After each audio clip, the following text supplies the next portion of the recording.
The best way to learn a language? Immersion, living where the language is spoken and using it every day. But if that's not in the cards for you this year, you can still learn a language the second best way, and that's with Babbel. Be a better you in 2024 with Babbel, the science-backed language learning app that actually works. Don't pay hundreds of dollars for private tutors or waste hours on apps that don't really help you speak the language. Babbel's quick 10-minute lessons are handcrafted by over 200 language experts to help you start speaking a new language in as little as 3 weeks. Babbel's designed by real people for real conversations. Babbel's tips and tools are approachable, accessible, rooted in real-life situations, and delivered with conversation-based teaching so you're ready to practice what you've learned in the real world. For instance, I've been using Babbel's convenient courses to help me learn basic conversational skills in German while I'm getting ready for a little trip I'm planning. It's not a language I'd ever studied before, but I find the lessons really easy and kind of like hand-holding me through learning a completely new language to me.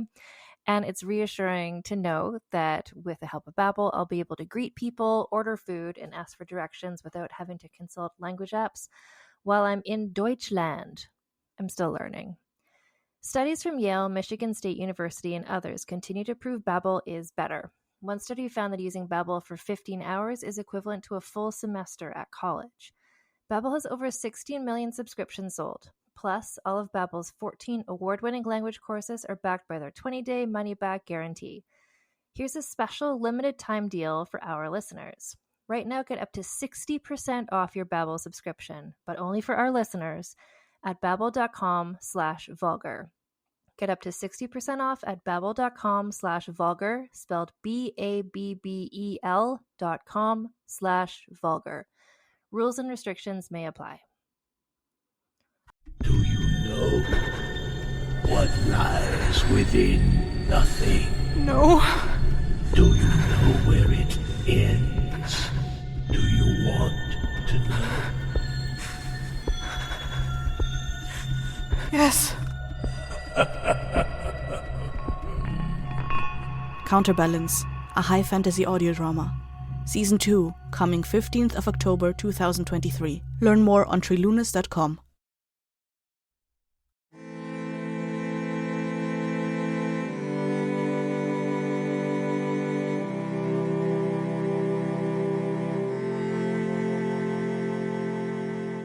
Hello? Question mark. Hello, welcome to Vulgar History, a feminist women's history comedy podcast. My name is Ann Foster, and this is part 6 of our ongoing series within a series. There's something about Mary, Queen of Scots, and honestly, I'm not going to recap everything that's come before because that's, I don't even know, 8 hours worth of content, and you can hear that. But what I do want to say is I do have a guest with me today, and it is the one, the only, Allison Epstein. Hello, friends. I'm back. Excited for part 6. Yeah, you were saying this is a dip. This is a part of the story you're less familiar with. I'm very familiar with the Darnley of it all, and I'm very familiar with what's going to happen in about 10 years. But this little bit right here, I'm not as familiar with. This is a gap in my research. So I am learning a lot of this alongside many of your listeners. Yeah, and this is what's funny. Well, I'll tell you a couple. I'll confide in you / all the listeners. So when I first was going to do the Mary Queen of Scots season, I was like, you know what? This will be like low key for me. It's like, I know this story. I've researched it before. This will be like not time consuming to put together. Au contraire. There's a lot of this story I didn't actually know. So when we get to parts I know, I'm just like, oh, I know this like 2% of what happened here, but there's so much I didn't know. So I've been learning a lot. When I was originally planning, I had planned for 4 episodes. Lol. Like, I think somehow I had imagined that the deaths of Rizzio and Darnley would all be contained in one 1-hour episode. We spent 4 hours, I believe, 5 going through that. So, yeah. Yeah, there's a lot. We're really taking this step by step and really going, but also just it's really a lot of what I've been learning, what I'm excited to tell people about are these little dips, like parts where I didn't exactly know what happened. Like when I looked at the past things I've written about this, I skimmed past these myself, but in fact, stuff was always happening. And I'm really grateful to the books that I've been reading. I feel confident now, on episode 6. There are these kind of like 3 to 4 core biographies, and I'm just kind of going through them piece by piece to like get each chunk of the story. Otherwise, it's overwhelming. But I feel confident enough in my understanding of the story that when I read something and that describes it in a certain way, I'm like, that's not how I take that. I feel like I've got some hot takes, Ooh. but they're backed up with facts. I don't know. Because there's going to be some parts, especially in this episode, where takes vary on why some people did the things they did. And I'll mention kind of what the various theories are, and then I'll tell you which one I think. And you can tell everyone which one you think after I tell you all the theories. So I'll tell you all my sources. It's a lot of similar ones, but there's one new one I haven't mentioned before. So I've referred to, as ever, Daughters of the North, Jean Gordon, and Mary Queen of Scots by Jennifer Morag Henderson. Embroidering Her Truth, Mary Queen of Scots in the Language of Power by Claire Hunter. Homecoming, The Scottish Years of Mary Queen of Scots by Rosemary Goring. This is the new one I haven't used as a source before.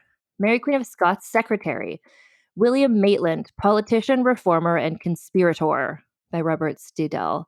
And William Maitland is Scottish Machiavelli, aka Mary Queen of Scots, The True Life of Mary Stuart by John Guy, and Mary Was Here, Where Mary Queen of Scots Went and What She Did There by Historic Scotland. I just have I have a short previously on, just because for you and me, because we last recorded a week ago, and you know what, the listeners last heard this a week ago as well, presumably. So, previously on. So, firstly, a group of kind of most of the asshole Scottish lords came together with like 2 to 3 exceptions to sign a piece of paper saying like, we're gonna kill Davy Rizzio. And then they did, but in the most convoluted, badly planned way. And then they did kill him, R.I.P. Davy Rizzio. But Mary got power back from them. But then basically those same guys came together. They signed another document being like, we're going to all kill Darnley now. And then they did. And again, it was weirdly complicated. And he did die, but it was a bad plan. So what happened is that Darnley died. Mary was like, oh my God, like, can we investigate this? Like, who did this? But unfortunately, the one person she was trusting, who was also the sheriff of Edinburgh, was Bothwell, who like was part of this conspiracy. So the conspiracy was like effectively the police department. So their investigation was not going well. And she was like, why is this investigation not going well? Why are you not finding who did this? And they're like, it's hard to say. Too soon to tell. There was posters, Allison. I think the posters were a big highlight for you last time. Anne asked me where we left off, and I said we left off with the tits out Starbucks mermaid and the rabbit in the circle of swords. That was our last topic. Yep. Yeah. So there were posters went up that were saying really, really subtle things like a picture of Bothwell's face and the words, "Here is the murderer of Darnley." This man murdered Darnley. So he was really like, in terms of posters, he was really being thrown under the bus. And it was like every night posters went up and then they'd rip them all down. And the next night, more posters. There's also maybe a ghost or maybe a person dressed like a ghost wandering around being like, Bothwell killed Darnley. Another highlight of yours, Truly. I think. I don't remember, was it supposed to be the ghost of Darnley or just a miscellaneous ghost who knew things? I think just a miscellaneous ghost who knew things. But it could have been the ghost of Darnley. I like it way better if it's not. It's just like, I'm a ghost and I know facts. Yeah, just a freelance ghost with some facts to share.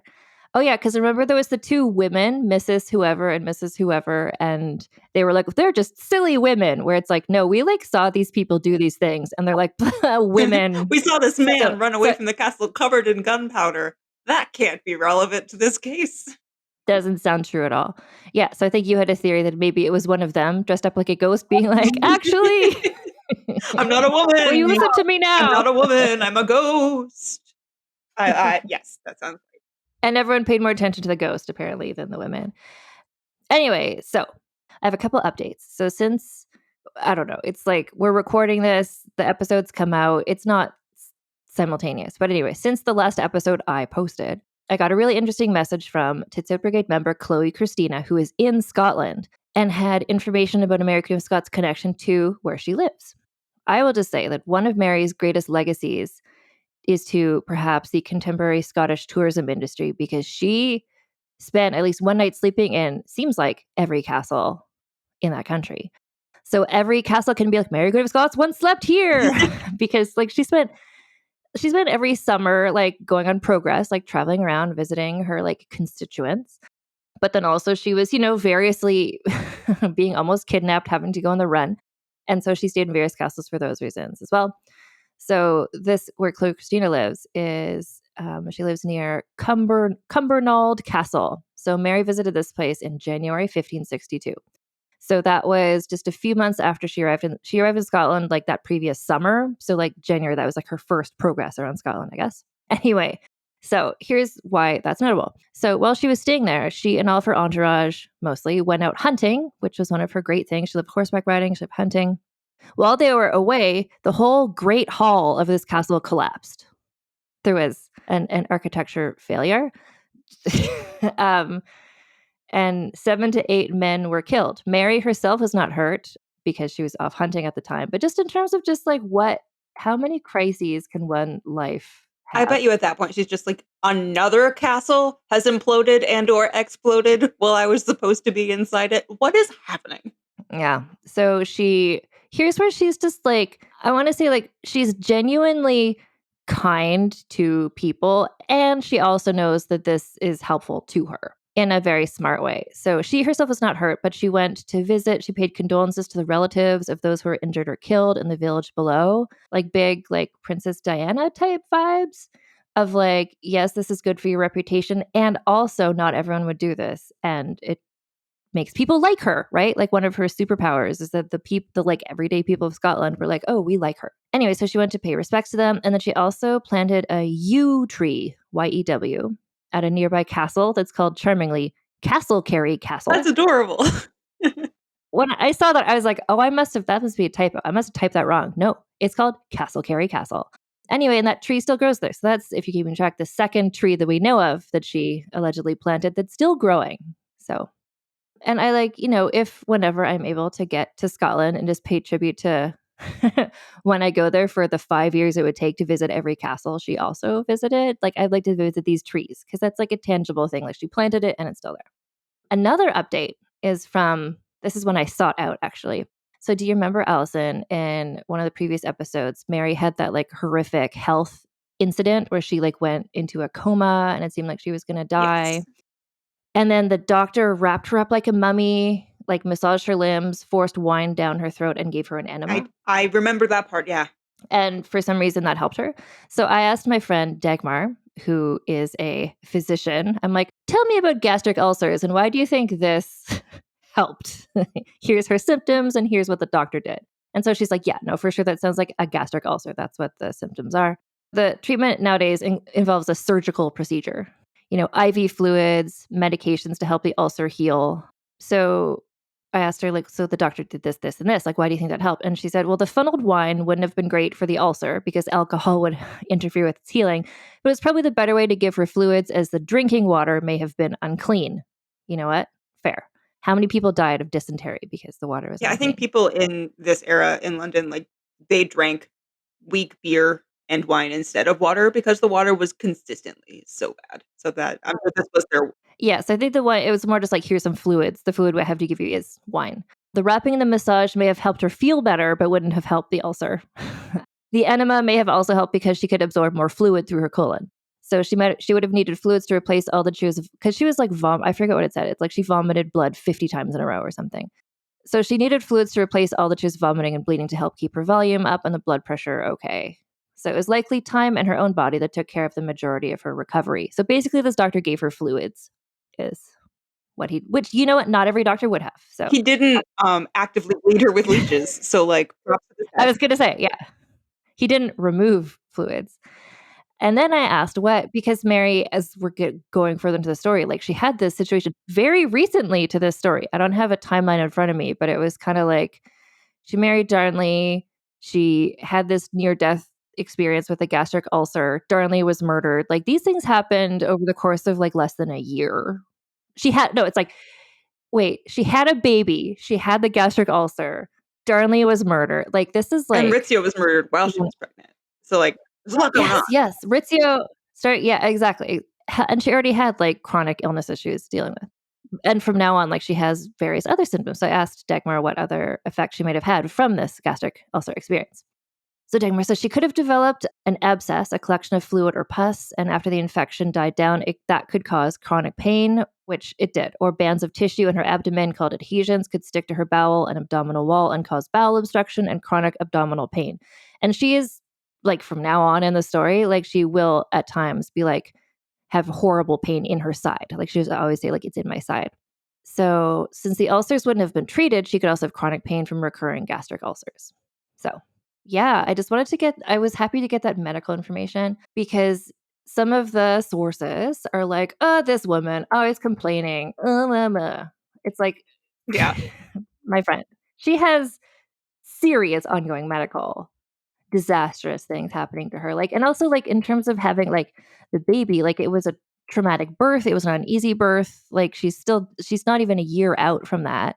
And that very much has not changed since the 1560s, that women in pain are still not believed in the medical institution. Like, Yeah. yeah, of course she's in pain. She's not just saying this to be a whiner. No. Like, And of course, this will affect her mood. This will affect her how much she sleeps, which, like, this affects her decision making process. So all these things that people are like, oh, Mary, she's so flighty. Like, these are what some people say about her. It's like the fact that she gets out of bed every morning is impressive. the fact that she did as well as she did being in this much pain, and then you look at what happened to Henry VIII after he got an ulcer, like, come on. Yeah, I know. Anyway, so this is what's happening with her physiologically. So that all happened about 6 to 7 months before what we're talking about today. Like, that was when she had the gastric ulcer situation. So she also has, as we've discussed, probably porphyria or something like that, which gets triggered when by various different, when she's upset, like when her best friend is murdered in front When of her her. castle explodes, when she's right next to it, etc. Yeah. And then she also, she has people write down, which is really interesting and actually useful because people would just be like, here's the symptoms we're seeing. They didn't know what it was, but now it can be like, oh, okay, when she's stressed out, she has trouble eating. And when she doesn't eat enough, then her porphyria triggers. And then that causes gastrointestinal problems. Like, we see this sequence event play out over and over and over. And porphyria is also the thing that potentially George had from, who is he? George III, Yeah. from Queen Charlotte. So Queen Charlotte, the Netflix series, and also history, which also causes some mental illness things because it, like, affects your brain. And so this is the sequence. It's like something happens. Mary doesn't eat well. Her porphyria is triggered, and that includes her having sort of, I don't know. She just starts being incredibly depressed to the point of, like, suicidal ideation. Right. Like, it showed up in George more as like a mania sort of thing, but for her, it's Yeah. kind of really, really deep depression. Exactly. And I would presume by this point she also is living with PTSD from having seen her friend murdered in front of her, being betrayed by everyone she knows. You think she probably had PTSD from being kidnapped so many times as a baby? Like, there's a lot. Honestly, ages 0 to 5, she's constantly on Yeah. the run. The whole Stuart Um, dynasty has PTSD from all of the baby kidnapping. Yeah, honestly, yeah. That's why there's this whole family in this story who's the Hamiltons, which is like there's RN, Junior, and Senior, but, like, so the Hamiltons are like the illegitimate children of one of the King Jameses at some point, but that's the family because there's like 6 baby kings in a row, and the Hamiltons were always the regent for those baby kings. Like, there's so much fucked up stuff happening, so many people being killed and kidnapped that there's an official family in charge of being the regent and has been for like 6 Yeah, generations. just for the next time the baby king gets kidnapped, you guys are going to be in charge of that. Well, and bear in mind they're on the scene as well here, still in the story. Anyway, so that's where she is at. We're going to be talking about what happens and what she does, but she's just, I'm going to say, like, mentally checked out for a lot of this for reasons I just explained. She's not at her usual, like, level, like 15 out of 10 scheminess. She's just, like, in a fugue state of shock / medical crises at the moment. So all this stuff happened. Her husband was killed. She still understandably assumes that assassination attempt wanted to kill her, but only failed because she went off to her friend's wedding, which we know now is not true, but she didn't know then. So she's just like, everyone around me is betraying me and just tried to murder me. So she's just, like, not able to be in charge of the country and do her queen shit at the moment because of everything I just described. But somebody needs to be in charge. And so the one person she's like, I can trust in this world is Bothwell, because she saved herself. But then he helped out during the Davy Rizzio situation, remember? He was one of the people who helped like lead the army. So she's just like, okay. So she believes that the Darnley murder was actually someone wanted to kill him and also her. And people are like, oh, we think Bothwell did it. She's like, no, because Bothwell would never kill me. He's so loyal to me. It was a murder just of Darnley, and Bothwell was heavily involved. Anyway, but that's who's she's kind of leaving in charge right now because she can't. She just needs a holiday, some time off. Yeah, she just needs to get away from it all. I also wanted to bring up, we've mentioned him before, but in my subsequent reading, I really learned a bit more about. So William Cecil, Allison, he's running the show, but what's his actual job? Can you remind me? I want to say, at least later, I'm not sure if he is right now, but at least later he is the royal treasurer, so he's in charge of the money for Elizabeth. He may be serving as Secretary of State also. At this point, my timeline is a little shaky on Privy Council elections of the late 1560s, but he's very, very high up in her Privy Council. Yeah, for Elizabeth. So, yeah, here's what I want to say. If you're listening to this episode 6 of this mini series, then by now I assume you're okay with the fact that there's a lot of men in this stories, and I don't care enough. I can't bring myself to learn any more about them than I did, the bare minimum. So I don't know what his job is, but I know that he's basically running things in England. Elizabeth may or may not know that he is, but he is.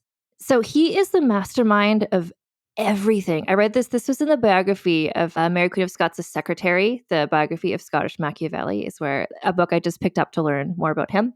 And he mentioned some facts that I hadn't seen in any other books, which is, so William Cecil kept amazing records. Like all these things. Last time we were talking about, it's like William Cecil had a copy of this. Like, let's all kill Darnley. Like he had that contract. It's like, let's all kill Rizzio. He had that contract. He had the drawing, the famous drawing we went into in great detail last time of Darnley's murder. Like, I just picture oldie time filing cabinets of some sort.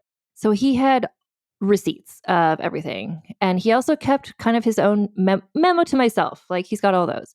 So 2 years before Mary even arrived in Scotland, like I think before Frances even died, she was like in France being a teenager, thinking that's what her life was going to be. Cecil was just like memo to myself, like to-do list. And on it, he basically said, destabilize things in Scotland so that Mary resigns, so I can put a puppet in place and then England can take over Scotland. To do. Note that down. Yeah. And basically everything he did from that point on was with that aim. Like people kept betraying Mary, but she kept fighting back, like doing amazing. Like there was the chase about raids against her brother. And then when the assholes rose up against her against the Davy Rizzio murder, like she kept winning. And Cecil is just like, well, that's annoying to me, Cecil. But big picture, what he wanted was just to like destabilize things in Scotland, just make it such a chaos nightmare that she would eventually step down, like she would abdicate, stop being queen, so he could put someone there who he could control. To that aim, so he's been working, like, and everyone's constantly changing teams, right? We've been through that a million times already, like with Hollywood icon Jimmy Stewart. It's like now he's helping Mary, now she's fighting him, like now he's on her side again, like, or even like Scottish Machiavelli. It's just like, what side is who on? So Cecil is just kind of like on and off supporting various people.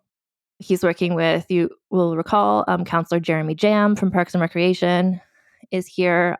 Scottish Machiavelli is there. Like Hollywood icon Jimmy Stewart is pretty consistently working with Cecil because Hollywood icon Jimmy Stewart wants to become the regent. He wants to take over.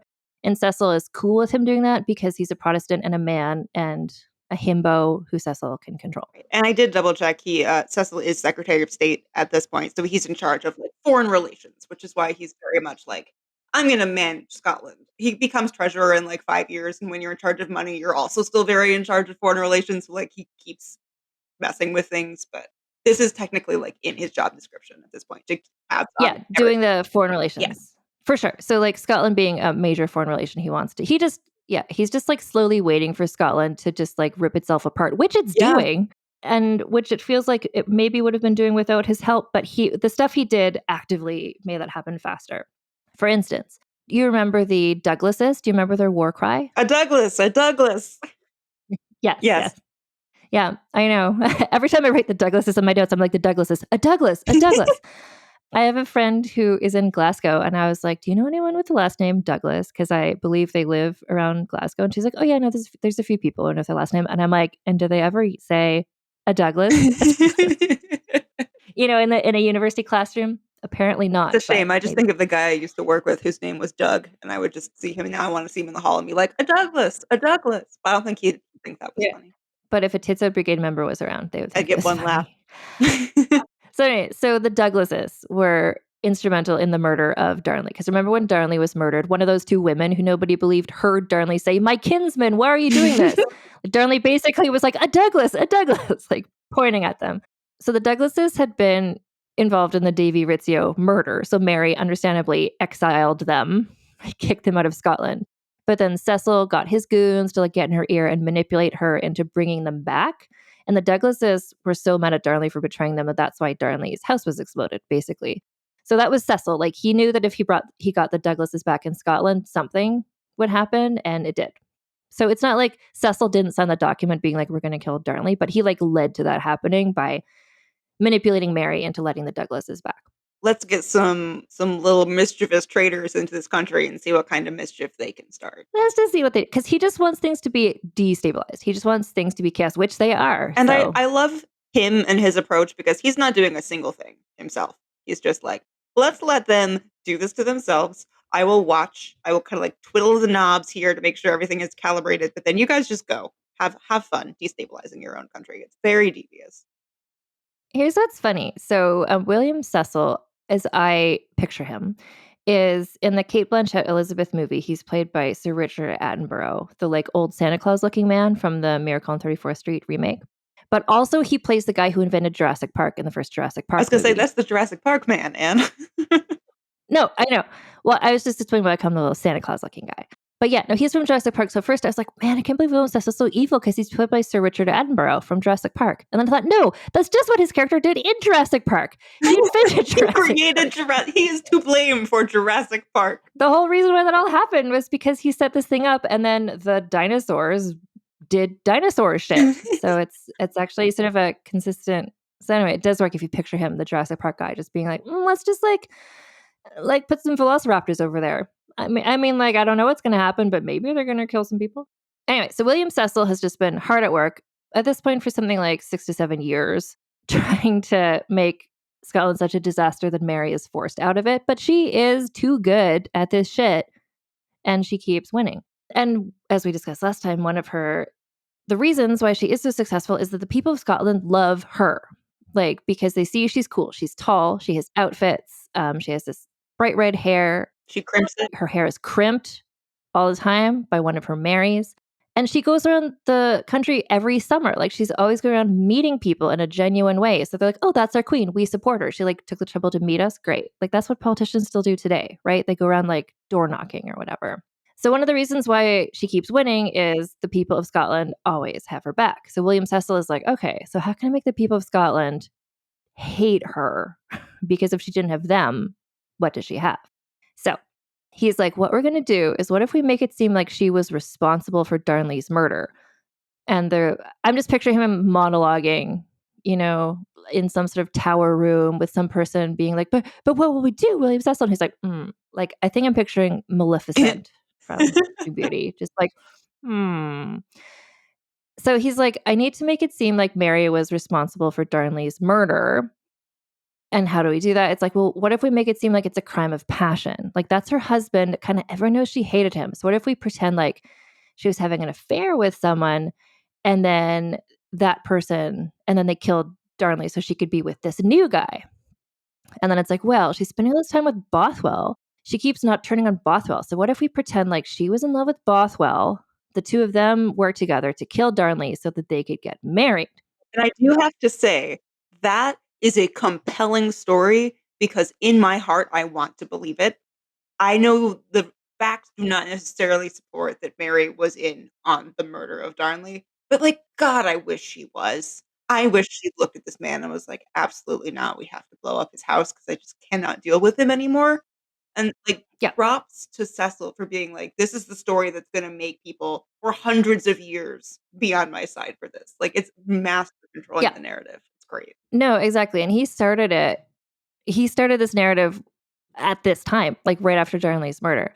And this is part of why, presumably, like we still don't know who made the posters, but like whoever commissioned the posters knew that Cecil's plan, because the posters were like Mary and Bothwell are having an affair. Bothwell killed Darnley. Like these were like connecting the dots for like so people would start getting this in their head that that was what had I have happened. a conspiracy theory for you. Has anyone ever Yes. compared the drawing style on the posters to the drawing style of Cecil's guy doing that portrait of Darnley dying in the garden? Do you think maybe it was the same artist? Do you think we could tell? I don't know, but what I do know is that when I was looking over stuff, I was like, who did that drawing? And no one knows who did the drawing. Mm. No one knows who did that big graphic novel type one image of Darnley's. So it's a very famous image, but actually the name of the artist is unknown. Name of the Mermaid poster artist also. So how many freelance artists are running around with the skill to like draw a tits out mermaid holding a sea anemone over a hare in a circle of daggers? I don't know. Who's to say? Yeah, I think you could compare because the mermaid poster did have letters. It had her initials and Bothwell's initials. And then the other poster has little baby Prince James being like, "Oh, avenge me, oh Lord." So there is writing on both.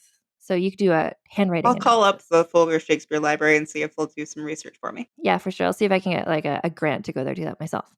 Anyway, so this is what he's doing. He wants people to turn against Mary. So he's spreading these rumors being like, Mary's in love with Bothwell. It was a crime of passion. This is who killed Darnley.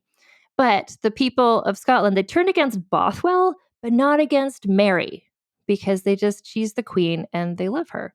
So he's like, okay, how can I make these people like hate Mary? It's like, okay, like they believe like they hate Bothwell, but they're just not buying into this whole thing that she was involved in the murder, that she's in love with I'm just Bothwell. imagining So Cecil she's like, standing in front of a big old timey whiteboard, just got like ways to make Scotland hate Mary, and the list is like kills Darnley, kicks puppies, spends all of the money, like puts ketchup on her hot yeah, dogs. Like I can't imagine what he's going through in like his story. I don't know. Get her to somehow like intimate that haggis is not delicious. Like have her like I don't know, throw bagpipes out a window. Like Wear a what can brown you suit to the airport. I don't know. There's lots of do? options.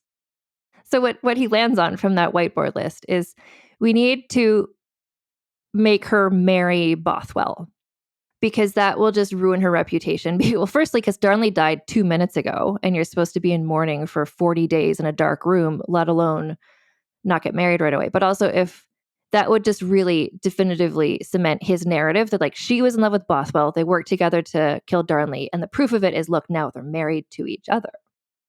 So that's I don't think we're going to mention Cecil again in this episode, but just know that everything that happens is because of him and his whiteboard coming up with that plan.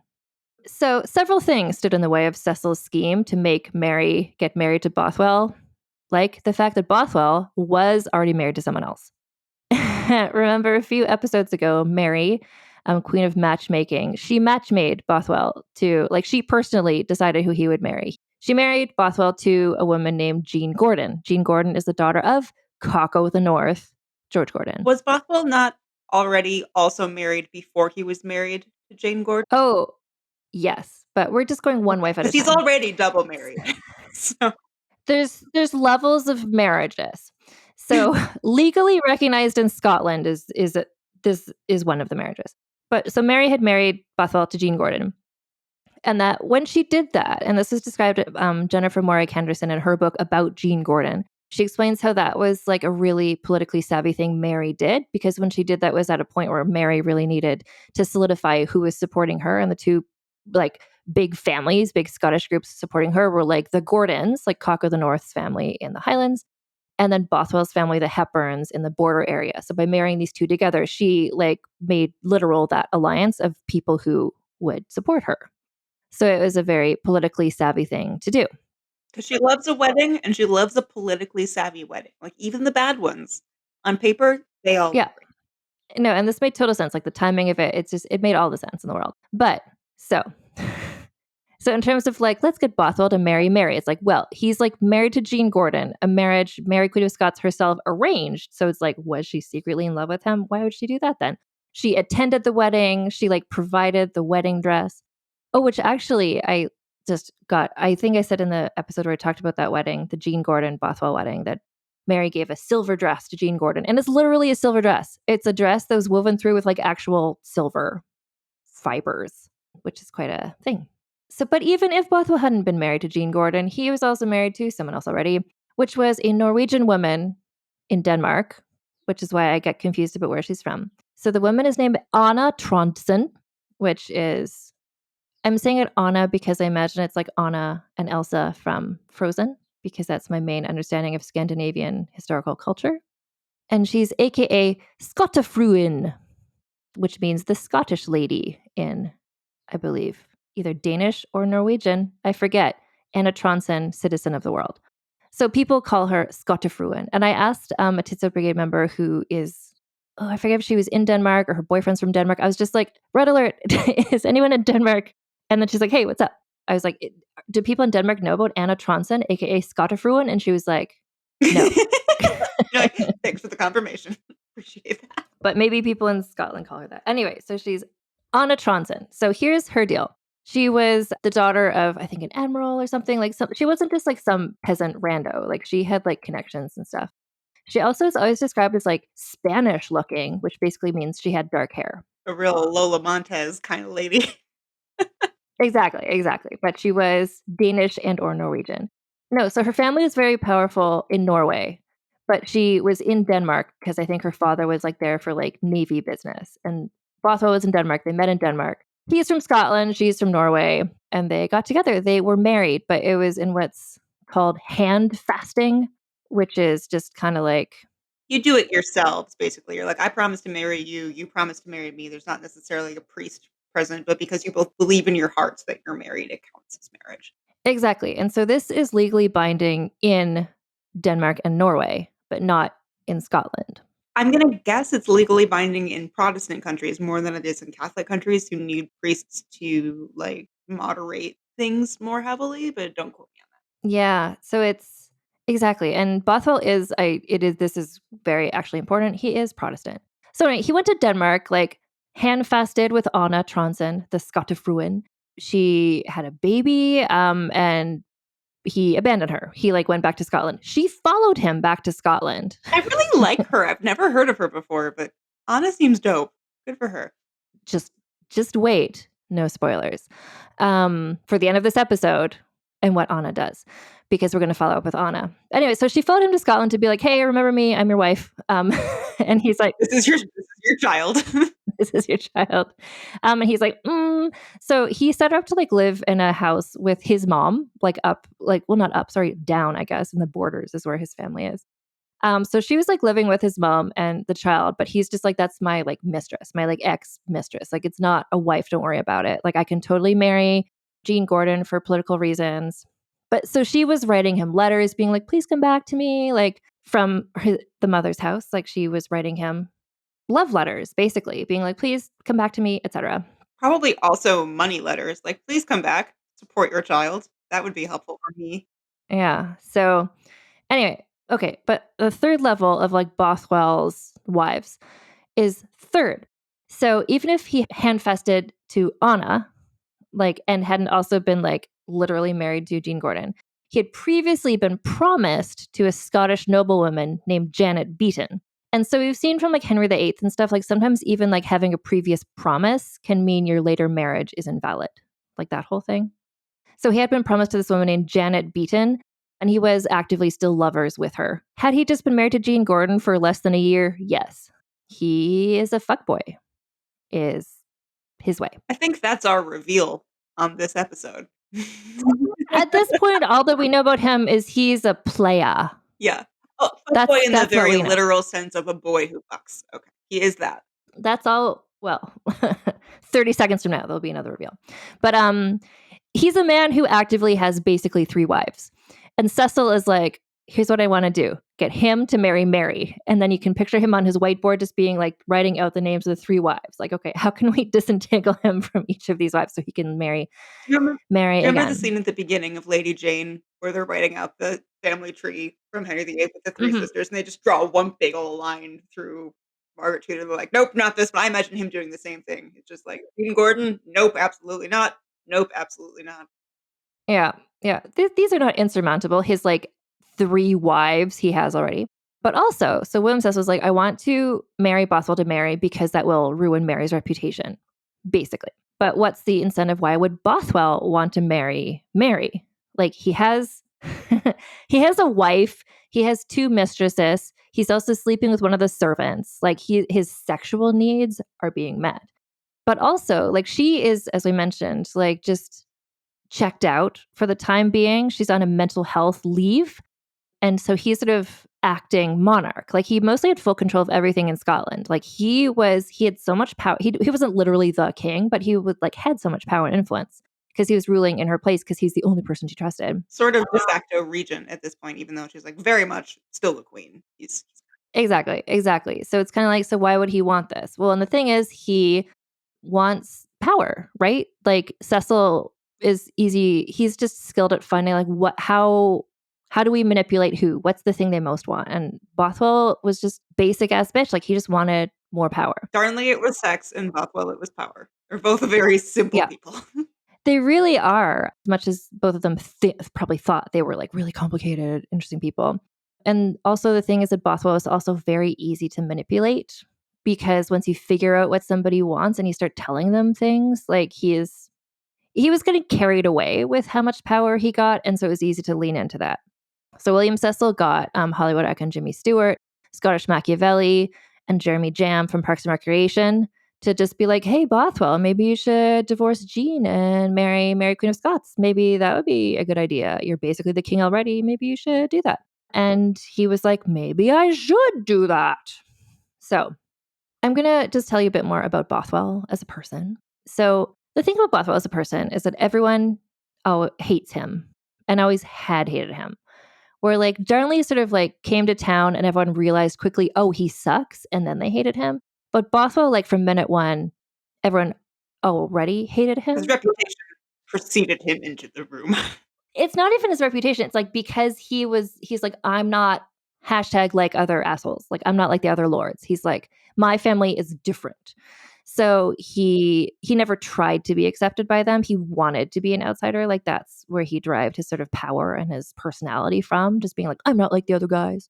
So he really, and this is because I have been listening a lot lately to a podcast called Newbie Star Trek, where people watch Star Trek Next Generation, which is a really good podcast, by the way. So I've just been thinking a lot of, I'm like, he's like a Klingon from Star Trek. He's very much just kind of like honor. Like he feels like everything can be sorted out with like a sword duel. He's just like, no more talking. Like everything is just duels. Like let's just do duels all the time. He's like, it's a really sort of old fashioned, not chivalry thing, but sort of like an old fashioned knight era thing, like a very medieval thing where he's just kind of like, I am the one person with ethics in this situation. Everyone else is just like talking and having committees, and I'm just like, no, we should just fight. Like that's who I'm he getting is. like Sir Lancelot vibes from this. And I also hate Sir Lancelot, so that all tracks to me. Like I am the only moral person, man of action in this room, and everybody else is kind of. Also, I'm sorry I'm not Lana for this episode for your Star Trek references. I'll do that. No, it's fine. It's fine. People out there are just like people who get the Klingons are like, yes, he's like Worf, got it. But yeah, he really was just kind of like laws don't apply to him because he himself knows what's right to do all the time, sort of thing. And this sort of code of ethics lifestyle was not as uncommon in like continental Europe and in Ireland, but in Scotland and England, they were kind of like, no, let's have a committee meeting and like talk this through and sign paperwork. And Bothwell's over there like, this could have been an email. No, exactly. He's like, this could have been a duel, is where he's coming from. So just to remind you as well, because this is also pertinent. So his dad, Patrick Hepburn, it's funny actually, speaking of Hepburn, at the point that only one episode of this series had come out, I had like several people mention to me like, haha, they like how much I mentioned that like my cat Hepburn is not related to the Hepburn family. And I'm like, so I must have said that a lot of times. Just want to be extra sure that the people know Hepburn is not to blame for what happens. She is a perfect angel. And Hepburn is also not named after anyone in this story. She's named after Audrey Hepburn and Katharine Hepburn, the actresses, who perhaps they were descended from the Hepburns of the border region of Scotland. But anyway, the Hepburn family vibe is so different from my Hepburn's vibe. I just really want to be clear about it. Anne's Hepburn would never have 3 secret wives. Never. No. She would never. She would never. So at one point, so his dad, Bothwell's dad, Patrick Hepburn, had wanted to marry Mary's mother, Marie de Guise. At one point in the Because story. who wouldn't? I would like to marry Marie de Guise. Oh, no, everybody did. People were falling out of trees being like, please marry Marie You're de so Guise. tall. You're like 6 feet. You're so tall. You're so smart. You're so capable. Like, of course. But he was married, Patrick Hepburn. He was married to Bothwell's mother. Honestly, I am surprised knowing this family. Yeah. Well, no, and this is kind of where it's like, so it's a family tradition of just like not getting one wife getting in the way of you getting another wife is sort of like, they're like, well, laws don't apply to me, including the laws of bigamy, because we're just these like Klingon guys. So in fact, he abandoned his wife, used his influence in the Catholic Church to get an annulment from her, but asterisk not making his children illegitimate because he wanted Bothwell to still inherit. And Marie de Guise was just like, what are you doing? Of course I'm not going to marry you, which is like, there was a thing a while ago, I forget, it was like Jonathan Franzen or somebody like left his wife to be with Natalie Portman. And Natalie Portman was like, I've never met you, bro. Like, that can't have been it's Jonathan Franzen. Hang on. someone like that. Wait. Okay, it's some literary author like that, but there's something where he like had a whole thing where he thought that Natalie Portman, he was going to be with Natalie Portman. But Jonathan Safran Foer. Jonathan Safran Foer, thank you. One of the Jonathan authors. The other Jonathan. I was like, that doesn't sound like the Jonathan Franzen I know and have strong opinions about. Jonathan Safran Foer. Yeah, but didn't he do that? He like thought he was Natalie Portman wanted to be with him, but he never actually asked Natalie Portman, do you want to be with me? And of course she didn't. She's Natalie Portman. What are you doing, man? It's like Marie de Guise. So this guy like left his wife, did all this stuff with the Catholic Church to get an annulment to be with Marie de Guise, and she was like, that's not happening. Like, what are you even doing? So that's his dad. Bothwell himself was 7 years older than Mary, and he had this sort of reputation as this kind of like daring do, sort of like freelance mercenary knight, sort of pirate-esque vibes. Like he would just kind of like blow into town and be like, "Ooh, it's Bothwell." Like he's like worldly and cosmopolitan. Have you ever seen Blackadder, Anne? Yes. Am I getting Lord Flashheart a little bit from Bothwell? Yes. Yeah. You come in dick first. You're slashing your sword around. You're just like, what up? I'm here to fuck things up and fuck somebody. And then he sashays away. That's 100% it. To the point that I will put a picture of him when I post this on Instagram. So Bothwell was like short, but like who is not short compared to Mary Queen of Scots, who is 6 feet tall. He had dark hair and what was described as a mustache in the French manner. Which I'm imagining is Kenneth Branagh or Hercule Poirot Poirot, off to the sides, yes. Later in the story, he does grow a beard, which is like for a man, I think the point, like someone to getting bangs. He's just like, oh, he's in his beard era. Like, anyway, so one guy who met him described him as a vainglorious, rash, and hazardous young man. So yeah. I thought you were going to stop halfway through the sentence and just call him a vainglorious rash, which is like the sickest burn I've ever heard. That is good. So the other thing about him that's also everyone kind of knew is he hated England. He was Anglophobic. Which is interesting because his family lives right on the border with England, but he and his family just like hate England. That's like their defining feature. And this is part of why William Cecil knew that he could never, buy him off, right? Like William Cecil's like, well, I can never use him. Like he'll never work for me. So I guess I'll just be a convenient scapegoat. He was also a longstanding personal enemy of Hollywood icon Jimmy Stewart, because at one point during the period, so before Mary Queen of Scots was there, but when Marie de Guise was still there, after Marie de Guise was just like, bro, I'm not going to marry you. Like, have we met? Who are you even? So the assholes were trying to usurp power from Marie de Guise. They were like John Knox, like Hollywood icon Jimmy Stewart. They were all teaming up together to try and like get rid of her as regent. Cecil was sending some money to support them in their quest, but Bothwell, maybe because he's on the border, he just like grabbed the money and ran. Literally, it was like £1,000 worth of gold coins. He was just like yoink and just took it. So Hollywood icon Jimmy Stewart took that personally because that money had been meant for him. All the other Protestants were also mad about that. And so this is part of why everyone hates Bothwell, because he just is out for himself all the time. At one point, he was expelled from Edinburgh for starting too many duels.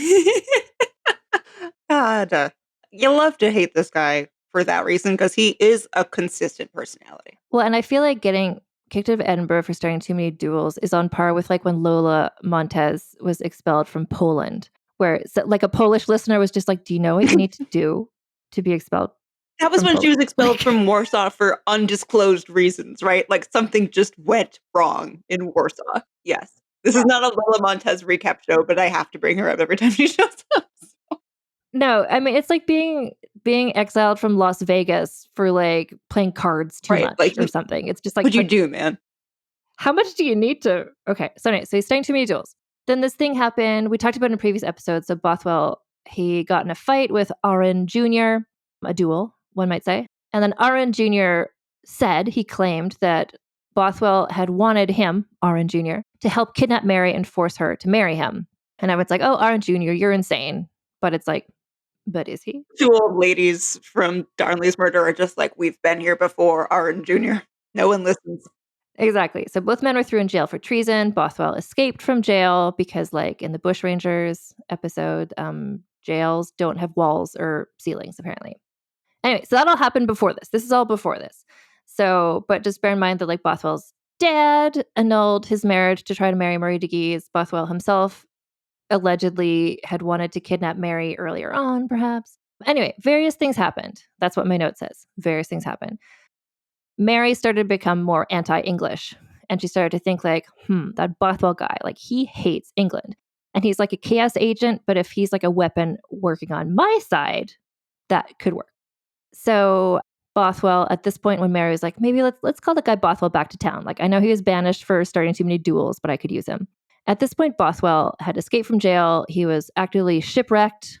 He had been driven by a violent storm while en route to France, captured, taken by the English, and imprisoned in the Tower of London. So Mary wrote to Elizabeth to demand his return. I would say to request his return, but demand is apparently what she did. Elizabeth was like, we'll think about it. Eventually later, Bothwell was released on parole. The English ambassador to Scotland wrote, quote, lock up your wives and daughters. That's like a direct quote from Six the Musical. God bless. Yeah. Yeah. So he's back on the scene. He's ready to fuck shit up. Yeah, he's on the scene. He's back in Scotland. Hollowdwyck and Jimmy Stewart is chasing him. And then eventually Bothwell shows up in a clutch moment to help out Mary when the assholes were rebelling against her for marrying Darnley. That's the chase about raids. It was at this point that she match-made him with Jean Gordon because she's like, let's cement these alliances. Let's like, yeah, this is working for me well. He was put on the Privy Council. He became one of Mary's trusted advisors. Then the Rizzio murder happened. Bothwell helped her out a lot with that, vis-a-vis helping her escape. And then the Darnley assassination plot, which he was involved with. And everyone knows that because there was a piece of paper with his name on it. And everyone else's name. Every male named character in this podcast's name was also on that document. So it just said James 95 times, basically. Basically. Yeah, it's like, oh, that's my name. So we don't have to. Yeah, exactly. So, okay. This is the non-surprising plot twist, which is that Bothwell was a piece of shit as well. I mean, we've talked about him. He's kind of like a dirtbag, but he also is like actively. I just learned a new phrase. I don't know if you've heard this before. He was a wrong-un, a wrong-on. Like a wrong apostrophe UN. He's a wrong one. He's a wrong-un. That's adorable.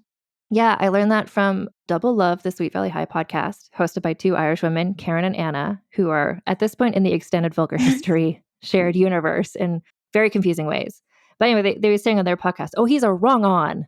And I sent them a message. I'm just like, wow, I learned a new word, wrong on. And they're like, oh no, it's wrong apostrophe UN. It's like a wrong one, like a wrong un. Anyway, Bothwell's a piece of shit, aka a wrong on. He is so shitty. Here's an example.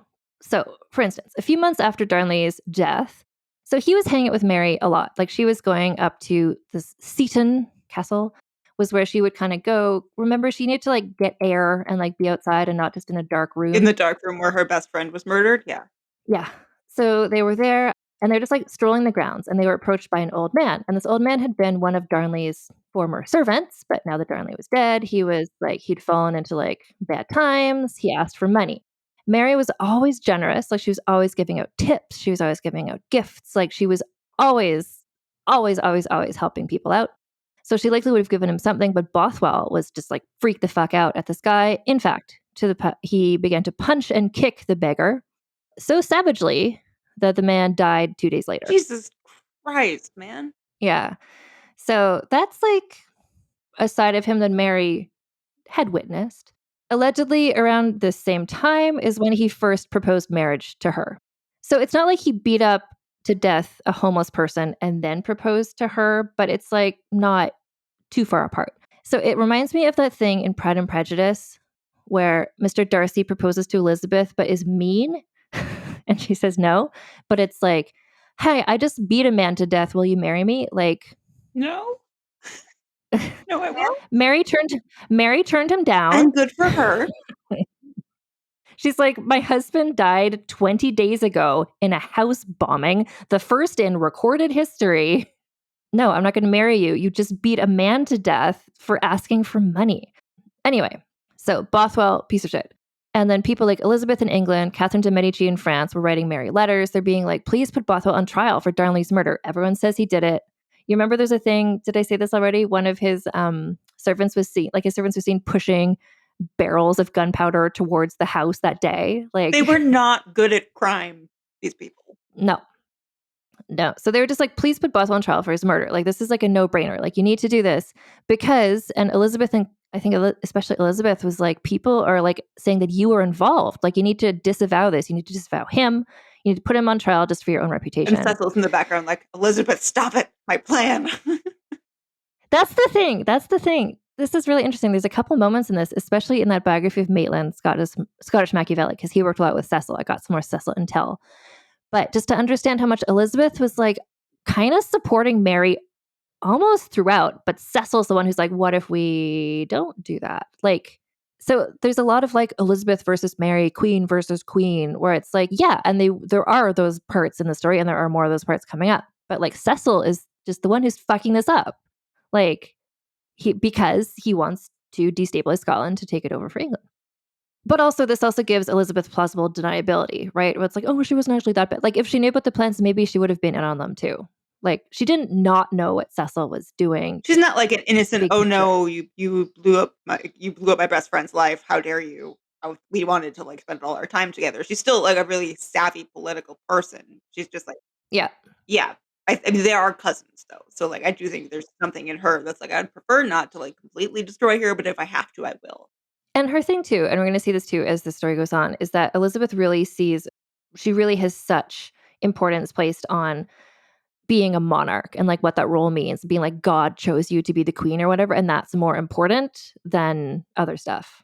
Like, so that's where she appreciates Mary, because she's like, she and I may not see eye to eye on like almost anything, but it's like, but she is a queen. She was like divinely given. Like, and if something happens to Mary, then that could set a precedent where something could happen to Elizabeth. Exactly. Like it's like the French Revolution domino effect. She's like, oh, now we're overthrowing kings. Oh no, well, don't do that here, please. Yeah. No, exactly. And now we're just going to take a break for a word from our sponsors. As a podcast network, our first priority has always been audio and the stories we're able to share with you.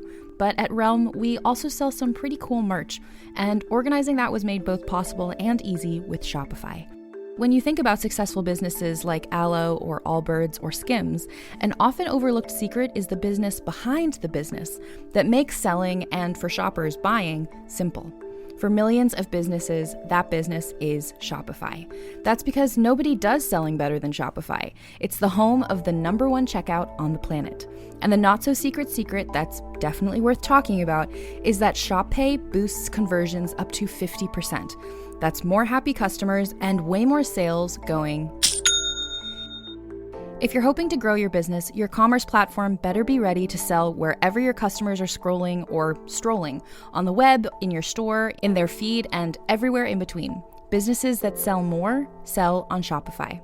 Upgrade your business and get the same checkout we use with Shopify. Sign up for your $1 per month trial period at shopify.com/realm, all lowercase. Go to shopify.com/realm to upgrade your selling today. Shopify.com/realm.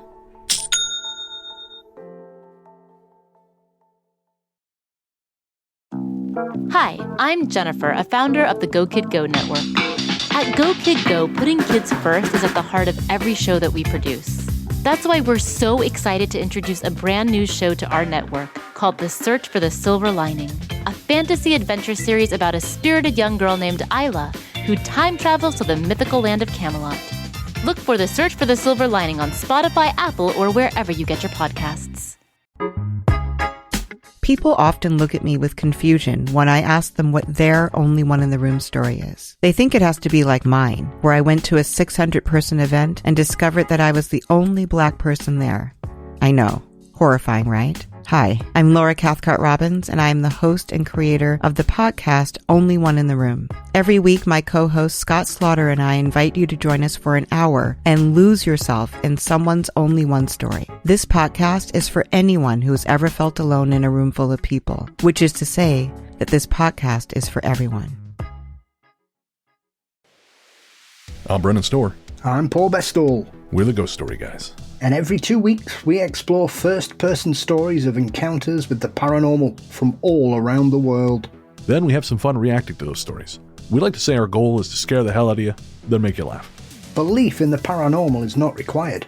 All you need is a love of great storytelling and curiosity about the world around you. Come find the Ghost Story Guys on Apple Podcasts, Spotify, and everywhere else fine podcasts live, or at ghoststoryguys.com. And we're back. So they wanted Mary to put him on trial. Mary did not, and I don't know, again, I don't know how much this is Mary actively not doing that and how much this is just the investigators not making that happen because they themselves were literally the murderers and they were covering their own tracks. A trial did eventually occur, but it was not because Mary instigated it. It was because Darnley's dad, Lennox, charged Bothwell with the murder. The day of the trial... So I think Bothwell and Lennox were both told, okay, you can come, and on the day of the trial, you can each have 6 guys with you. But Bothwell was like, did you mean 6,000? And he filled Edinburgh with just thousands of men loyal to him, like thugs, they were described in one book. So the streets of Edinburgh were just full of Bothwell bros, to the point that Lennox didn't even come to town because he was like, well, can I also bring thousands of people? And it's like, no, 6. So he's just like, I'm just going to stay in Glasgow with the Douglases, who are my family. A Douglas. So the trial was held. As Bothwell went down to the courthouse, riding on one of Darnley's old horses, because Mary had given him Darnley's old clothes, Darnley's old horses, and again, not in because she loves him, but just because clothes and things were valuable, and Mary giving people things. She was seen waving to him from the window as he headed off. So. The trial was a farce, almost literally a farce, because any witnesses had been either beaten up or threatened or bribed to not say what they saw, or they were dismissed, like those 2 ladies. The people who did testify did so just to protect the assholes. Predictably, Bothwell was acquitted. It was a show trial. It was literally a play that they put on to pretend Bothwell was on trial, but he wasn't really. He's like, great. That's done. So he got new posters made saying this guy is totally innocent. Picture of Bothwell. Guess who didn't kill Darnley? This guy. He's like, that's how this works, right? This is how you change people's minds using posters. But everyone knew he was probably guilty. The trial had been a sham. Bothwell being Bothwell, he challenged anyone brave enough to hand-to-hand combat. You think I'm not innocent? I'll kill you. Yeah, let's duel this out, bro. Somebody had to be arrested for the Darnley murder because he had been murdered very ostentatiously and very publicly. So even just to quell the public unrest. So over the next months, 62 suspects total were rounded up, almost entirely, maybe entirely, servants. None of them were anyone whose name was on that piece of paper. They were all lower class people who had been kind of sacrificed. Because of course they were. One of whom is a guy that we mentioned before, and I think you're going to remember him, French Paris. I do remember French Paris. French Paris, Bothwell's servant, who you might recall Mary saw when he was putting the gunpowder in the room, and she said, Paris, how begrimed you are. The better to blow up your husband with, my dear. So he testified that Bothwell had kicked him until he agreed to help. Which he probably did. Which tracks. Bothwell just kicked him repeatedly. That's the Bothwell way. Also arrested, I'm so sad to say, Captain William Blackadder, played by Rowan Atkinson, who we mentioned during that episode. He was the first on the scene, but he was just a looky-loo. He was like, no, I was just here hanging out with my friends drinking. And they're all like, sounds like you're a murderer. You do have a suspicious sounding name. You do have Rowan Atkinson's eyebrows and overall demeanor. So of the servants who were arrested, some of them named some of the actual conspirators, like Scottish Machiavelli, Jeremy Jem from Parks and Recreation, Cocker's North Jr. They did name them, but those guys were not charged. Only servants were charged. And in fact, Blackadder and French parents were among those found guilty and executed for the murder of Darnley. French Paris. R.I.P. Au revoir.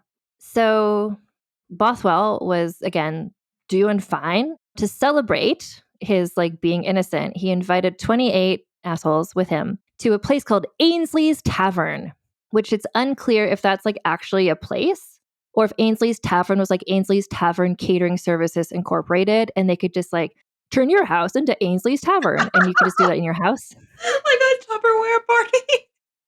Yeah. Incredible. And literally, I read that in a book. It's just this happened at Ainsley's Tavern, but there's no record of a place in Edinburgh at this time called Ainsley's Tavern. So it's is that just maybe just a guy named Ainsley brought over some beer, and that's what they called it? I think it's Ainsley's artisanal ales. That's adorable. Good for him for supporting a small business, though, honestly. Yeah. So he invited these 28 guys over to be yay, I'm innocent. And the 28 guys were also the 28 guys who killed Darnley. So they're so are we. Anyway, so while they're there at Ainsley's Tavern, he brought out a document. He's you know what we like? A group scheme signed on a piece of paper. And so this became known as the Ainsley's Tavern Bond, this piece of paper. And so it basically said, Bothwell is totally innocent of Darnley's murder. And also, if Mary decides to get married, a great choice of new husband would be this guy, Bothwell, who totally didn't kill Darnley. And if Mary marries Bothwell, then he will give presents and honors to everyone who signs this piece of paper. And so basically everyone there signed the piece of paper being sure, okay. So signing this it was described in one of the books, kind of like the 12 Days of Christmas, 9 earls, 8 bishops, 7 barons.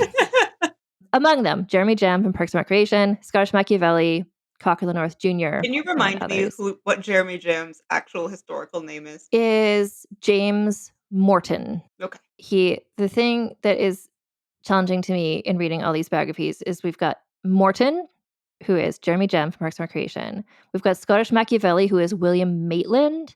There's also a guy coming up who's going to be called Melville. And I'm just that's too many M names. I can't have that many M names. They're all just guys. They're all just guys who are there.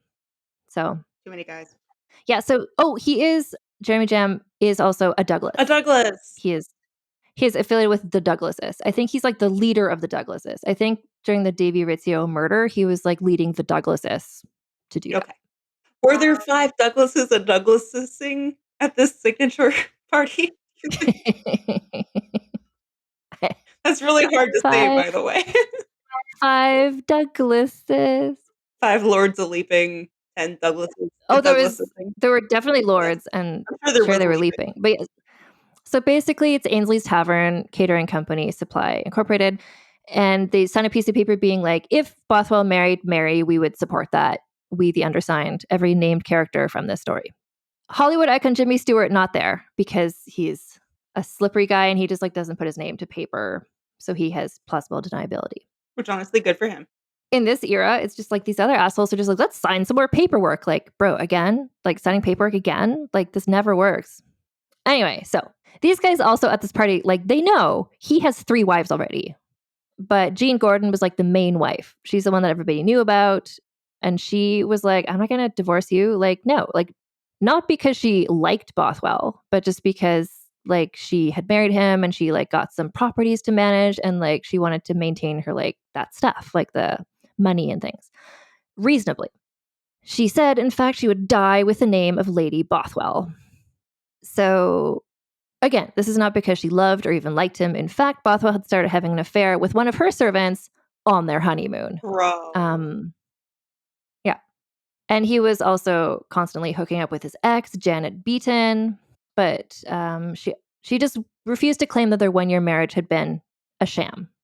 And so this is a Catholic/Protestant thing because Protestants could get a divorce, but Catholics can only annul or separate. You could get an annulment from the Pope. That would mean you were free to marry again. You could separate, but you were still technically married in the eyes of God unless the Pope said, no, you're good. Yeah. So he was trying to cover all his bases. He was we should get an annulment on the basis that he had a pre-existing contract with Janet Beaton. And this is what he wanted because Mary was Catholic and he knew that a Catholic can't marry a divorced person. So he wanted to get an annulment, not a divorce. But Jean was like, no. Considerable pressure was brought on her, which is quite an evocative phrase considering this guy who just kicks people until they do what he says. So, like, including the people trying to convince her to end this marriage was her own brother, Cockle Jr., who is like one of Bothwell's bros now. He'd signed the Ainsley's Tavern bond. So Bothwell's like, okay, well, maybe we can get, instead of a Catholic annulment, what about a Protestant divorce? Like maybe on the grounds of I had an affair with a servant on our honeymoon. And Jean was still like, no, I'm not ending this marriage. Fuck you. No. Honestly, good for her, because anything that makes Bothwell mad makes me glad. But so anyway, Jean is just like, no, bro, I'm not doing it. And then Bothwell's just like, well, you know what? Fuck that. I'm just going to like marry Mary anyway, because that is the Hepburn way. Asterisk, no affiliation to Hepburn, my cat. This is his Klingon way. So 2 weeks later, the Ainsley's Tavern bond was signed. And then 2 weeks later, Mary, not knowing any of this is going on, she's just, again, extremely depressed. Numerous, like simultaneous health issues. She's just like whatevering she needs to do to like get through day to day. She didn't know that all these schemes are happening, but she knows schemes are always happening. She went to Stirling Castle to go visit her son, baby prince BJ, who is by now 10 months old. So if we're just tracking everything in terms of timeline, like the baby is 10 months old. Rizzio was murdered while she was pregnant. Darnley was murdered shortly after he was born. Like, this is like, this 2-year period is just like event. So she wanted to bring the baby back with her to where she was staying at Holyrood Castle, but the guy in charge at Stirling was like, no. And kind of in a good way, because he was like, I feel like if I give you the baby, Bothwell might like kill this baby, because what the fuck is this guy not going to do? Or he might hold the baby ransom, or like, he's basically this guy at the castle. I didn't write down his name, but like, thank you, this guy. He's just like, I'm going to keep the baby here away from Bothwell, who is awful. Also, do you remember this country's long history of kidnapping babies? Let's not bring this baby outside right now. No, Stirling Castle is the castle where you put babies to have them not be kidnapped. And that's where the baby is. And he's like, and that's where the baby's going to stay. So Mary hung out with her baby for 2 days. Then she fell ill, understandably. Like, she is always ill, right? But she just like needed to rest. So she stayed for 2 days at this other palace. And then she was heading back to Edinburgh with her like entourage, which included Scottish Machiavelli, Cockle Jr., another guy who I haven't really mentioned, but he's going to be important. I was like, God damn it. Another man I need to put in this fucking story. Anyway, his name is Melville, and I'm going to call him Moby Dick, after Herman Melville, and as well as 30 horsemen. So they're just like heading back to Edinburgh after she saw her son. She's like sick. And then they were halted on their way by Bothwell with 800 men with swords, who told her that she was in grave danger and that she shouldn't go back to Edinburgh. It was dangerous there, that come with him back to Dunbar Castle. And Mary was like, sounds fake. But she's like, I guess, like, whatever. She's sick. She's tired. What's he gonna do? He's got 800 swords. She's got 30 guys. Like, he's got 800 swords. And it's this guy she trusts, right? The only guy. Anyway, so she was taken to Dunbar Castle, where she was locked inside, like, for her own safety, quote unquote. The castle is surrounded by the 800 guys to defend her against enemies. Bothwell brought her 2 women to wait on her, who were both named Janet, which was his lover, Janet, and also his sister, also called Janet. So instead of the 4 Marys, she's got 2 Janets. Moby Dick, this is where I'm just like, God damn it, this guy. Moby Dick is on the scene. He's acting as Mary's personal secretary at this point, so we know part of what happened at this castle because he was there. So she was still like doing queen shit. Anyway, so then Bothwell was like, I've got this piece of paper that says you should marry me, so I think you should marry me. As you can see, I have a document saying that you should. Who knows what happened here?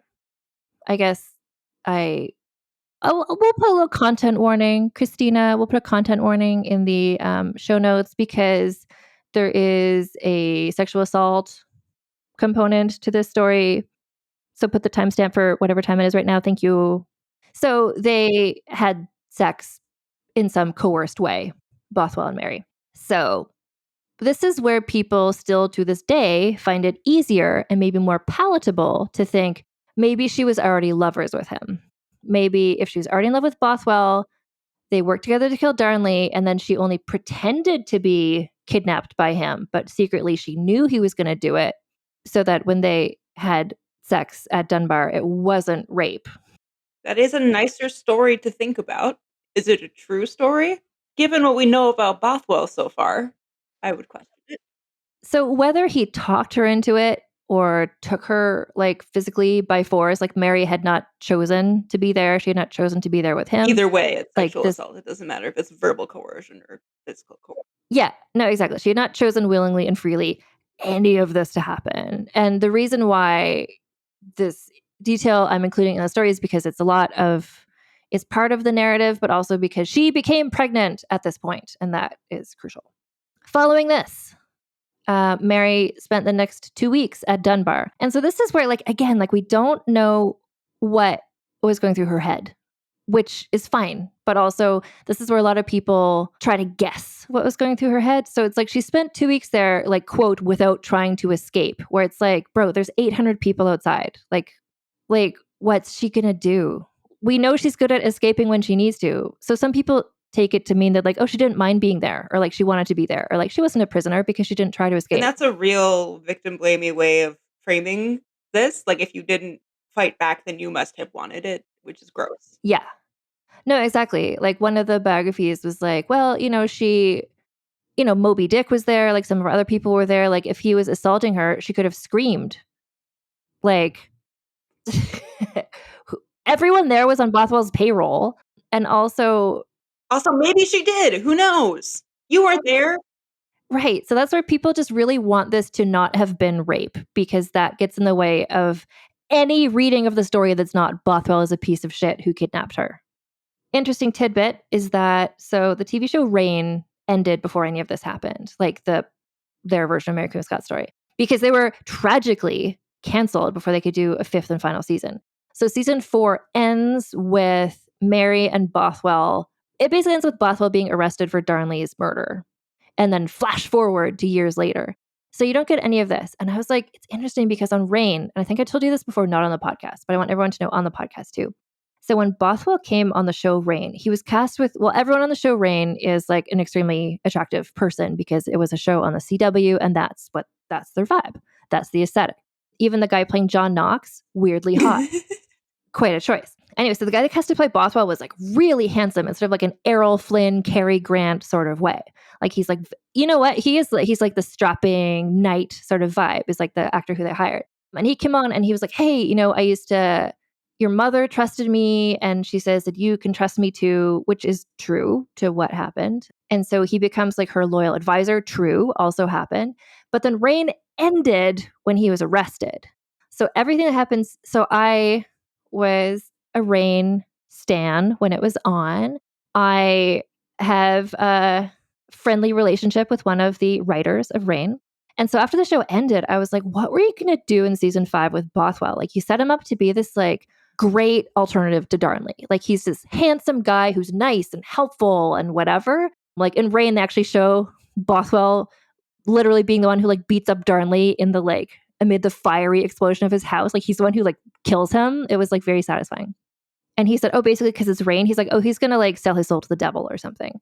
Like to get this, to be able to make this shift of like, oh, he seems like a great guy who's actually nice and helpful, to be like to doing this shit, which like any retelling has to show him doing. They were like, oh, he was going to just like become possessed by an evil demon or something. Which I think is letting him off a little bit easy, personally.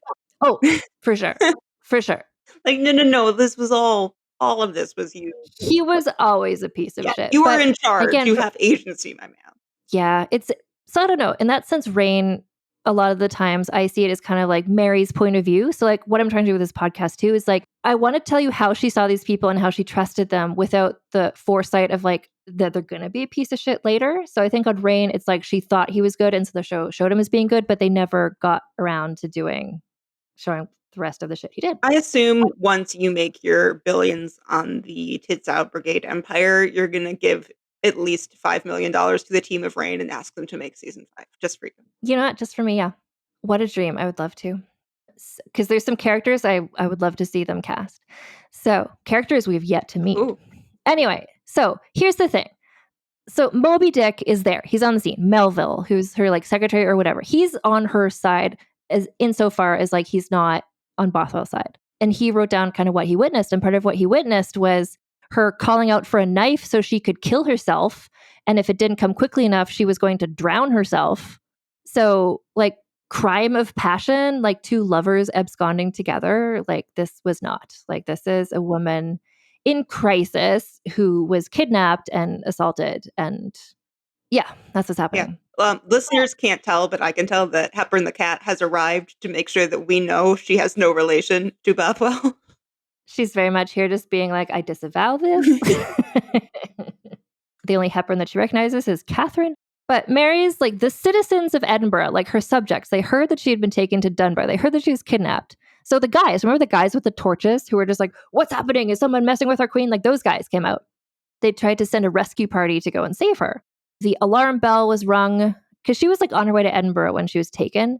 So this is at the point where she's being taken. So they tried to point the cannons, or two guns moved out of Edinburgh Castle to try to like fire on Bothwell's troops, but they were too far away. So they weren't able to fire at them. The cannons of Edinburgh Castle, supporting character in this story. So during those 2 weeks, Mary was there. She did archery practice. She went horseback riding. She spent time embroidering. The administrative duties of queen continued to be carried out with Moby Dick, like kind of writing her letters for her and stuff. But everyone knew this was really fucked up. Like, this was weird. It's like they were all play acting. This is not weird, but like this was real weird what was going on. And again, people being like, well, she did archery practice. That means she wasn't depressed and hadn't been assaulted. Where it's like, it's the same as when Darnley died. They're like, she wasn't really grieving because she went for a horseback ride. Like, Right. Don't police other people's like emotional responses to things. And if Mary was in that house and all day for 2 weeks, just like screaming and crying and clawing at the windows, like Bothwell maybe would have killed her. I don't know. Like, she's doing what she needed to do. Anyway, during this 2 week period, Bothwell went off to see poor Jean, long-suffering wife of 1 year. She had understandably by now begun divorce proceedings because he had just kidnapped the queen. She's like, I would like to remove myself from the narrative. Very much. So she got her lawyers to sue Bothwell for divorce for Protestant divorce on the grounds of the affair with a maid.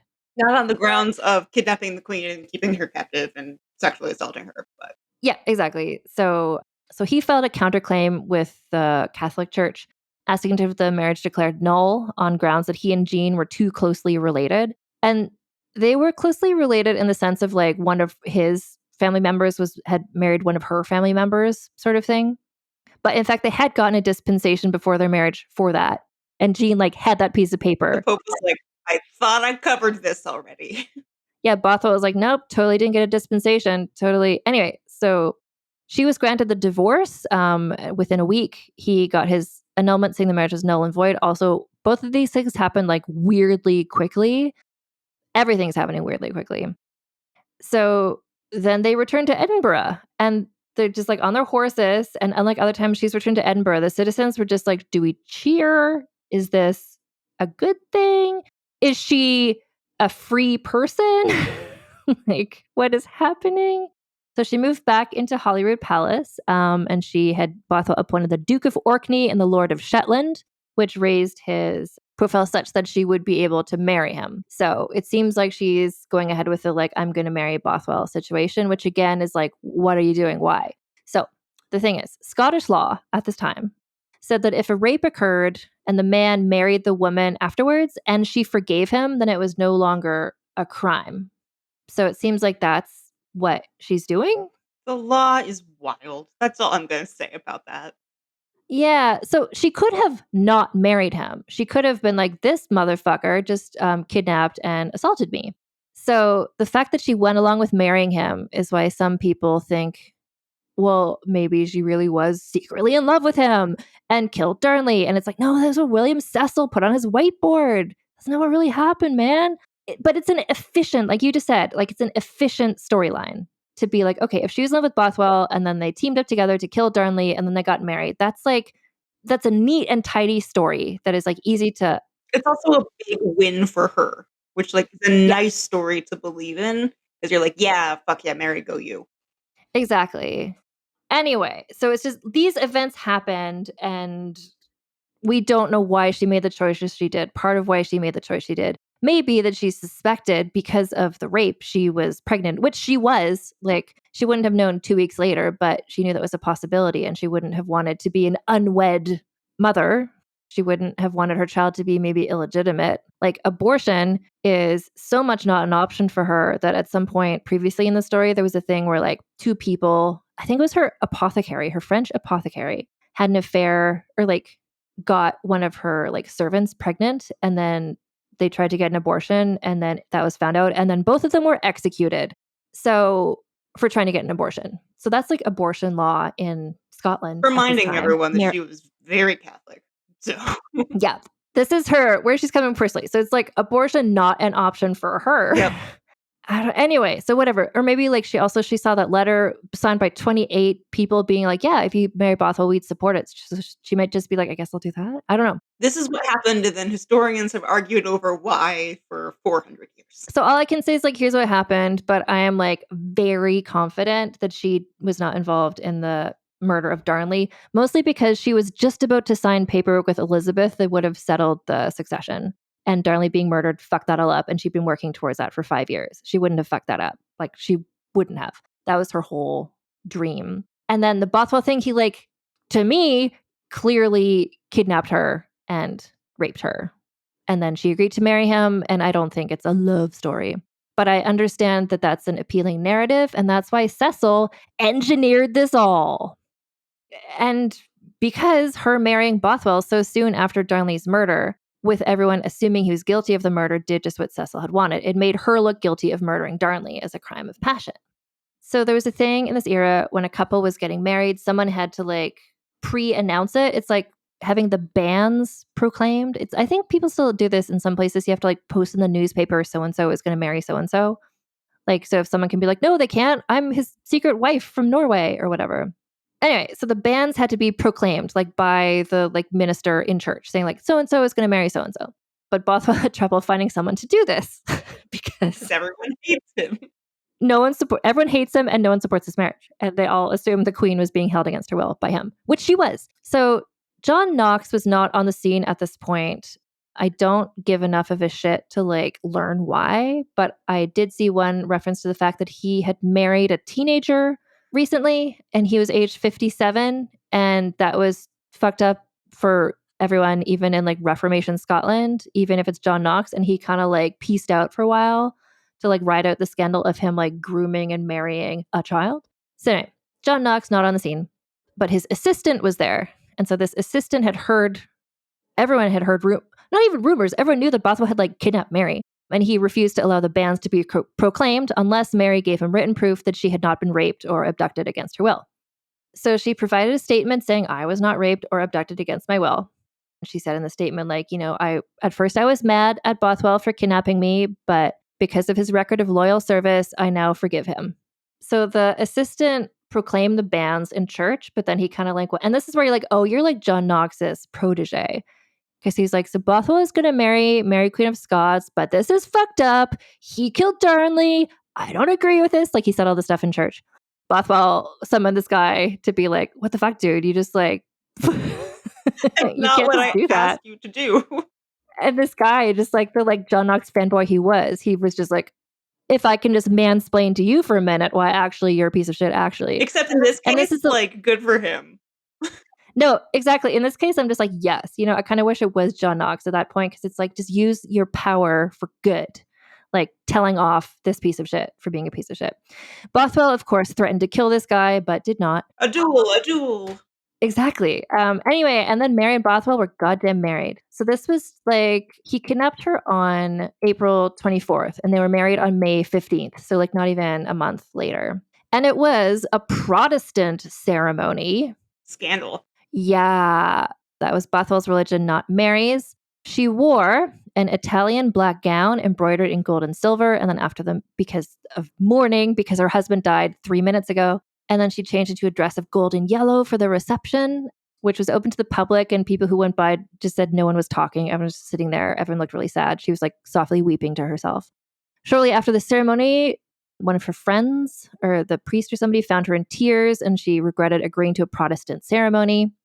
She also said that if she was seen to be sad, it was because she could not rejoice nor ever should again, for she did nothing but wish for death. And then he was a piece of shit as husband. He often made her weep. He had mood swings, and the moods he swung between were mean, overly sexual, and cranky were his three moods.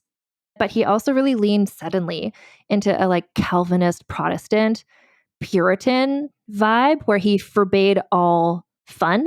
He forbade music, cards, hunting, hawking. All the things she liked. Golf. And golf. Yeah, all of her things she liked, but also her like coping mechanisms, like the things that helped her get through the day. He swore constantly. People were, the way that he talked, I have to say, to use a vulgar history / double love Sweet Valley High podcast phrase, made the lords, the ass lords of Scotland say, Herman, my pills. They were like, to make those guys say, Herman, my pills is like, how much swearing did he have to swear? Like, this is like dueling too much, you kicked out of Edinburgh level. Just like you swore too much for them. He swore too much for Scotland? Oh my gosh. Yeah, he yelled at her constantly in public, making her cry. Also note, so the asshole lords did not attend their marriage, even though they had signed the document being like, we support this marriage. They threw their own party at the same time. And part of their party was they had like a play where actors played Darnley and Bothwell. And part of the play was like the actor playing Darnley, I think, like jokingly hanged Bothwell to death. And everyone got so into it that the actor playing Bothwell actually almost died, but didn't die, but almost died. Mary stopped attending Catholic Mass. So between that and the Protestant marriage made basically the country of France, aka Catherine de Medici, stop supporting her.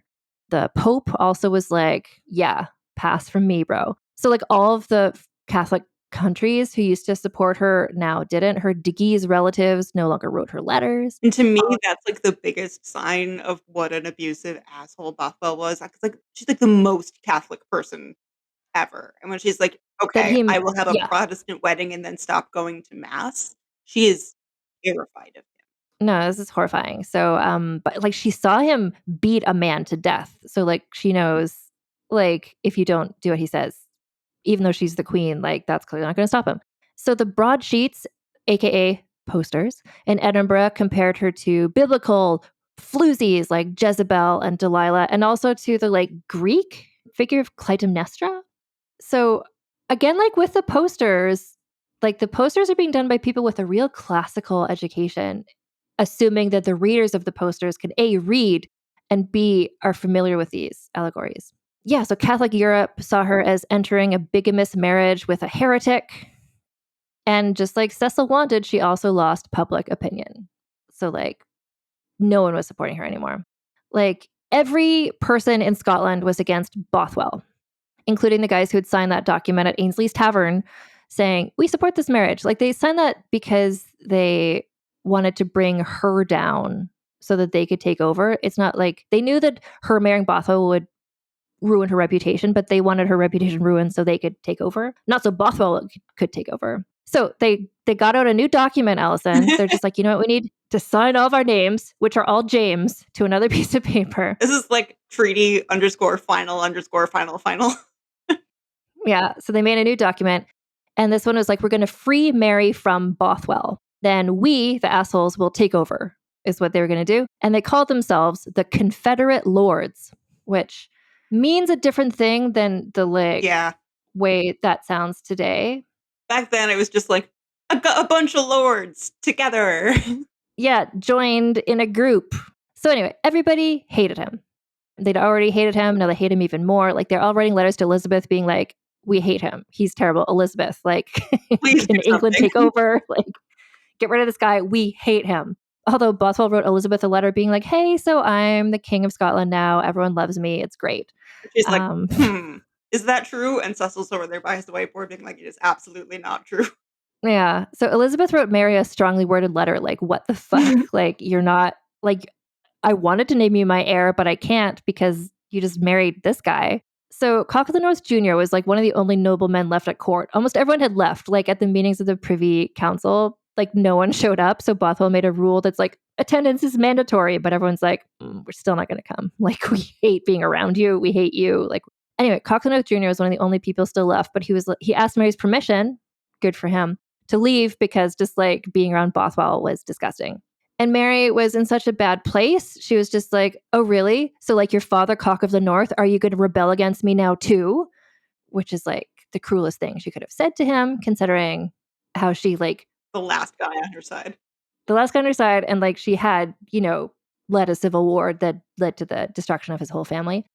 So the Confederate lords, it's the same guys. It's the assholes. It's just the asshole lords. They just give themselves a new name that I refuse to say. So they were going into open rebellion. They publicly declared Bothwell had murdered Darnley and ravished the queen.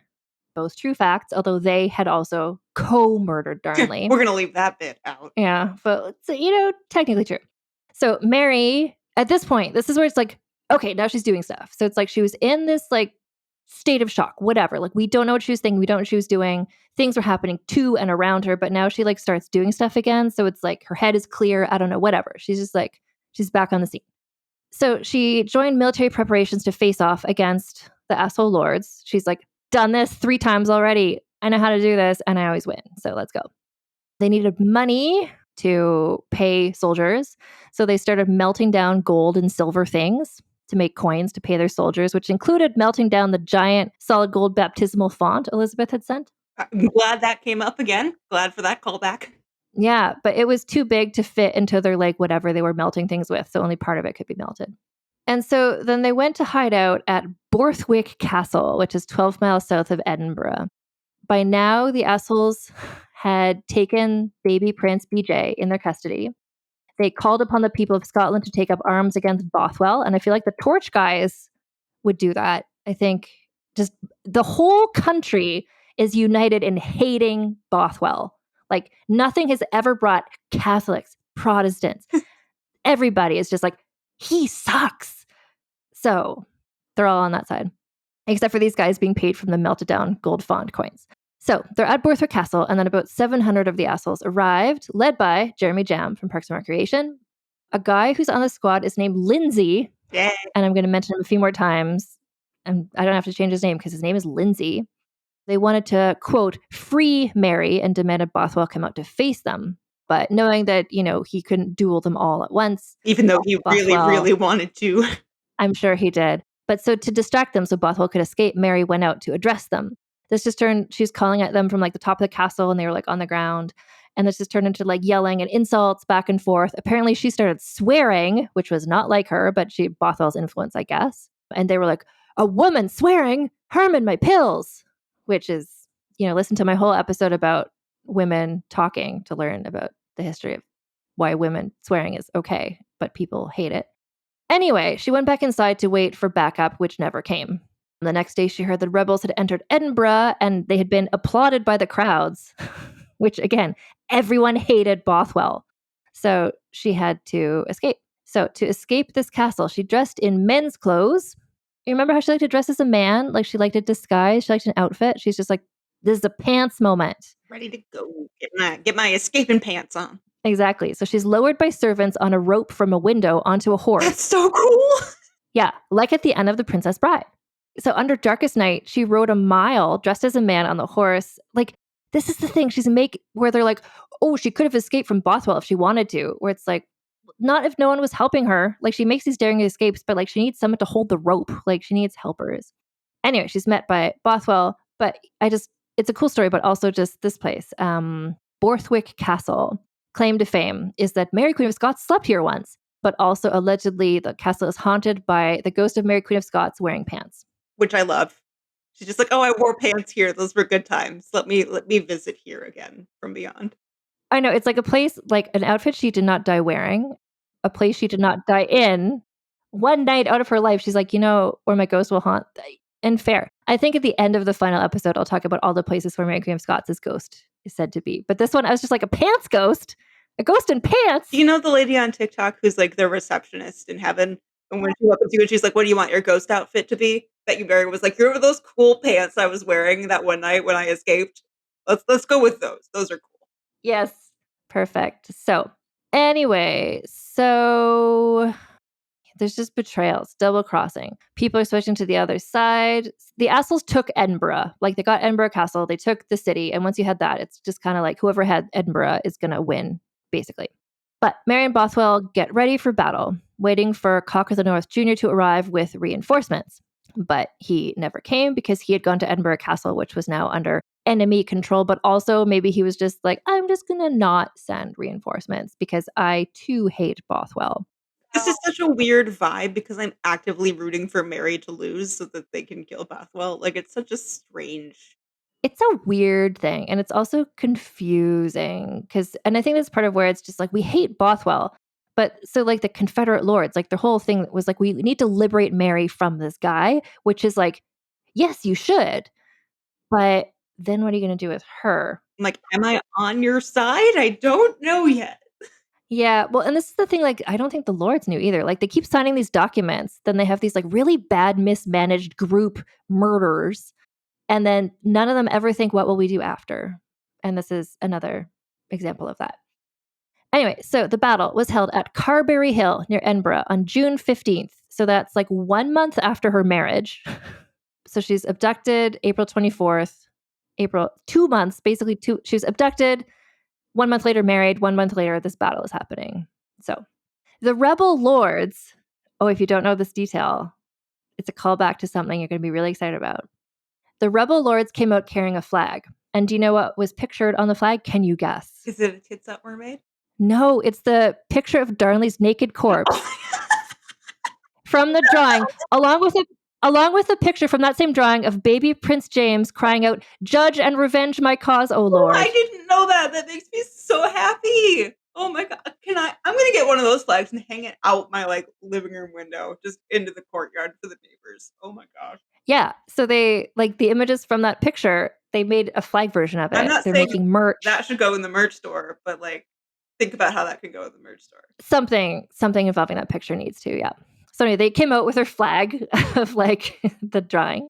Anyway, so by now Mary had changed out of her men's disguise, but like she didn't have any of her outfits with her. So she had borrowed clothes from a local like woman, which consisted of just like an outfit that like, remember she used to dress like this for fun to make marmalade with her Marys? Yes. So she's wearing sort of like peasant woman cosplay. But she's so tall. She's 6 feet tall. No one else is that tall. So the skirt wasn't long enough. The petticoat only came up to her knees. And when she rode her horse, because remember she would ride astride, people could see like the bottoms of her legs. So it's just like an undignified thing for the queen. Like considering the like glamour and power the last time she was doing this with Darnley, they had their bespoke armor. They had their like special helmets. And now she's wearing like clothes that don't fit, her like long legs sticking out. Legs out moment, but not in a good way. So there's a character who I'm happy to have a reason to say his name. He's the French ambassador Ducroc. I just picture as being a little crocodile person, like from the Disney Robin Hood somehow. So the French ambassador Ducroc was permitted to act as an arbiter between the assholes and Bothwell and Mary's side. And Ducroc advised that she should surrender. If she did, Bothwell would be given safe passage to leave the country and she would be restored to the throne. She refused. So if we're doing the timeline of it all, she was abducted April 24th. So she's as much as like 7 weeks pregnant, potentially. She would know by now that she was. She's like, no, like I can't, that my child cannot be illegitimate. Like she didn't tell anyone, but like she would know that she was pregnant. And so she wasn't going to like have Bothwell leave to safeguard her child's legitimacy. And Ducroc was like, oh, well, and then left. So a battle did not commence right away. It was just a bunch of messages back and forth, like for literally hours. Like they started in the morning and it just went all day. Bothwell was like, let's settle this like Klingons do with single combat, a duel. So he wanted like the other team to send like one guy and then he would fight that one guy and they would all do this through a duel. But then they're like, okay, we'll do that. And they're like, and we're going to send this guy. And Bothwell's like, no, I don't want to fight that guy. How about this guy? And they go back, they're like, that guy chooses this, that guy accepts, but then he chooses this guy as his stand-in. And Bothwell's like, well, no, I can't fight that guy. So it's just like the day is just going on. It was all really hot. And Mary and Bothwell were at the top of a hill. And the assholes were at like the bottom of the hill near a stream. So they could drink water. This is also June and it's hot. And they're wearing armor. So they were drinking water. So eventually, like the Bothwell Mary team, all they had to drink was wine. So how's that going? And eventually they just started like deserting because they just were thirsty. So they started like switching to the other side. Probably also because everybody hated Bothwell. So like that's a nice reason to. Yeah. So then the rebels eventually began to advance. And not just the one guy, but like all of them. He knew that Bothwell knew, like, if they engaged in battle, it would be a massacre. So he urged Mary to surrender, and this time she agreed. So the sun was going down. Like, this has been the whole day. And they embraced publicly, and as they did, he gave her one of those documents. He gave her the document saying, "We will all kill Darnley together," so she would know who actually had been involved in that. And then he rode away to raise support for her elsewhere. That's a wild choice on his part. Yes. Only after he was like too far for anyone to catch up did Mary allow herself to be led away through the rebels' army towards Edinburgh. Following her on a pony was Mary Seton from the Four Marys. So I guess she'd been there for a lot of this. And the rebels were like, okay, Bothwell's gone. And they're like, Mary, we're going to take you back to Edinburgh and you can be queen again. Like, maybe your son will be there, is what they said. Is that where they were taking her? And is that what was going to happen? Find out next time. What a tease. What a tease. But this is already an incredibly long episode, but I'm going to say even more because we have time. We started recording early. This is like, I want to tell you what happened to Bothwell next because he's not going to be in the later episode. So we can get rid of Bothwell in this one episode and the listeners do not have to have a Bothwell warning for next week. That would be a good idea. Yep. But also, this is a story I'm excited to share with you. Okay. Especially if you don't know this. So he rode around trying to get people to join his cause. Nobody did. Everyone hates him. He went up north trying to rally his supporters. But do you remember he married Jean Gordon from like Cock of the North, from the Gordons, who were like in charge of the North. And he's like, come join me. And they're all like, didn't you just treat Jean Gordon like a piece of shit? So we're going to not support you, actually. And Jean's just like, fuck off forever. So they didn't help out. And then he had like a dozen bros still with him. Bothwell bros, I guess. Guys with nothing better to do. So they were hung out up there in the northeast of Scotland with his great uncle, who was the Bishop of Moray.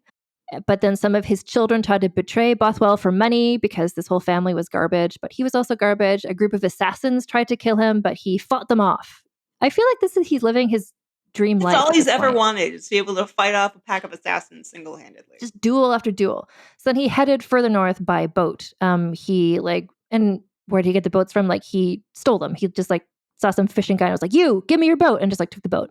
So he sailed up the coast making for Orkney, but because he was named the Duke of Orkney, like before they got married. But had the news even reached Orkney yet that Darnley was dead? Like, maybe not, I don't know. Anyway, so he did not get a warm welcome there, quote unquote. He went into Shetland, added on some more ships, included a double-masted boat called the Pelican, which was equipped with guns to defend against pirates. And then, I'm going to say, name redacted was at this point in charge down at Edinburgh. And 4 large ships equipped with guns, 400 men, and several smaller vessels were sent after Bothwell. One of the main men in charge of this was a guy whose name comes up every now and then, Kirkcaldy of Grange, which is just a memorable name. When he shows up, I'm like, I remember that name. Anyway, so Kirkcaldy is kind of like the main guy leading these ships. So they sailed to Shetland, where Bothwell was. He was on shore eating lunch while his boats were lying at anchor. So then they set sail in the confusion. One of his ships, Bothwell's ship, sailed dangerously close to a reef. It just made it over, but Kirkcaldy of Grange's ship, the Unicorn, struck hard and sank. And that is why that is still called Unicorn Rock to this day. So Bothwell escaped overland, rejoining his ships. And then a sea battle took place, like against the people chasing him, lasting 3 hours. But his side won because the weather and his crew's expert seamanship were on his side. And then he sailed off towards, and I'm not sure why, Norway. But that's where he was going. That's where you go when the going gets tough. And you're a Hepburn, I think. That's what's up, yeah. So they had been on the run now for 2 months, had no provisions, and didn't really know where they were or where they were going. And then they were challenged in like the ocean by a Danish warship out patrolling for pirates. And Bothwell was like, it's cool, I'm the king of Scotland, actually. He like beard, like been on the run for 2 months, just like messy. He didn't have any of his papers with him because the ship had sunk or whatever. And the Danish warship captain was like, sure, yeah, you're the king of Scots, right? Anyway, so like, why don't you just come on board for a little visit, King of Scotland? Bothwell's like, oh, I don't mind if I do. So once he was on board, they were like, we're going to just take you to Bergen to sort this out. And he had to go. He was on the ship. So he went to Bergen, where he got entangled in legal court. Because basically they thought you're a pirate. Like, these are ships that you don't own. You stole them. Right. You're sailing mysteriously near Norway. I don't trust this. Yeah. So like you clearly are a pirate, right? You're a pirate. So there's just like legal battles about like who owned the ships that he was commanding. He had no papers for them. And one of the ships he had stolen was the owner of it was already accused of piracy. Oops. So that's like stealing a car that's been reported stolen by someone else. But also, in a devastating twist that I love, do you know who was in town in Bergen at the same time? Skottefruen Yes. Anna Tronsen. My girl. Get it. So she was the daughter of a Danish admiral. She had status there. And she had Bothwell summoned before the court where she provided documents showing that they had been married. And in Scandinavia, a hand fasting was legally binding. So Bothwell had to agree to pay Anna an annuity and to hand over one of his ships to her. I love that he's just hoisted by her. I love that she was there. I love that he wound up in the country where she was.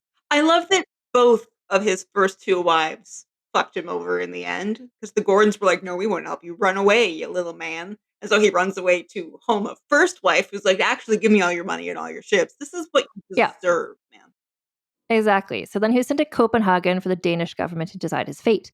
He claimed to be the king of Scots, but they were just like, you are a pirate. You stole a ship from honest merchants. You're a multiple adulterer. You had abandoned this like important Scandinavian woman. You're a piece of shit. You were a wrong'un. And that's what we see. So the Scottish Parliament asked for him to be sent back, but he wasn't. And then he was forgotten. And everyone in Scotland kind of assumed he was dead, but he wasn't. So by the summer of 1573, he was in Denmark's state prison at Dragsholm, where he was put in sort of like the dungeon. It was like a room. Okay, so he ended his days in a sunken room. So it's like a half basement, like not a full like a ceiling garden height apartment sort of thing. Yeah, like you'd pay a lot for this in Brooklyn or whatever. So he was chained to a pillar half his height, unable to stand upright. Food was thrown down to him at regular intervals, and he went insane, as you would. But he probably lived for another like 5 years like that. Then it gets... Here's some final details. His corpse, mummified by sea air, was left on public display until the 1930s. What? That's so long. The head was separated from the body, and there are stories that children had at one point used his head as a football. Good for them. This is just, again, I'm just like, no punishment is too severe for this piece of shit. So in the 1970s, an American with the surname Bothwell became interested in the story. I don't know what became of his child with Anna Tronsen. I don't know if this is a direct descendant. Anyway, someone called Bothwell was just like, oh, a person in history called Bothwell who like died in a prison, and then his mummified corpse was put on display. So a personal intervention from the Danish queen in like the 20th century resulted in the removal of his body from public display, and his coffin was sealed. So another of his distant descendants tried to have his body repatriated, I guess, to Scotland. Where nobody wanted him to be. Nope. His grave remains in a crypt in Denmark in a sealed wooden coffin provided by the Queen of Denmark. And that is the end of Bothwell. And I just wanted to wrap things up with two quotes. So this is a description from a 2013 movie, Mary Queen of Scots, which I haven't seen. It's not streaming anywhere. It's a Swiss product, or at least the director is Swiss. Anyway, when Mary finds the love of her life, the Earl of Bothwell, she has Darnley murdered and marries Bothwell. Horrified by this deed and the blind passion that motivated it, both the nobles and the people of Scotland spurn her. To avert a bloody battle, Mary is compelled to give up her beloved Bothwell. All right. So just in terms of like that narrative is compelling and to this day still used to explain what happened. This is from the back of the box of the 1936 movie, Mary of Scotland, starring Katharine Hepburn. Lovely Mary Stuart, Queen of Scotland and France, but only sometime ruler of her own heart, careens through a tumultuous life. Men flatter her, then betray her. Her people embrace her, then vilify her. Both fierce and fragile as a headstrong queen, Katharine Hepburn is brilliantly matched by Frederick March as her courageous lover, Bothwell. I hated this. Yeah, so Bothwell just really, in terms of like how is he remembered, it's kind of not always as the piece of shit that he was. Well done, Cecil. Ugh, to this day. Like the fact that he started engineering that, like before the two of them even got married, he was like, what if we connect those two together, make it seem like a crime of passion, like that he was doing that he did that. And then 400 years later, Katharine Hepburn was like Absolutely. Yeah, my courageous lover Bothwell, like who can play this role of this dreamy knight of my heart. So that was that very long episode. There will be more episodes because the story's not over. But Allison, please tell everybody about your books and your website and your newsletter and all your things. All the things, yes. You can find all of the things that I do on my website, which I updated last weekend. Lana didn't even have to yell at me. I did it myself. AllisonEpstein.com. You can find there links to my 2 books. The first one is A Tip for the Hangman, which is a Tudor spy adventure, the first half of which involves later adventures of Mary Queen of Scots, which we will get into maybe next week, maybe the following week. The second is Let the Dead Bury the Dead, an alternate history 19th century Russian novel coming out in October. And you can also find on my website a link to subscribe to my newsletter, Dirtbags Through the Ages, which is a bi-weekly look at the worst people in history and why I hate them or why I love them for being shitty.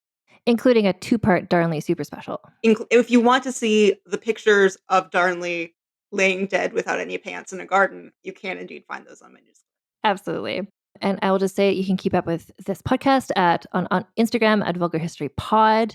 I know we mentioned a lot of people and a lot of pictures and things, and those are all, the Instagram is where I share most of those mostly.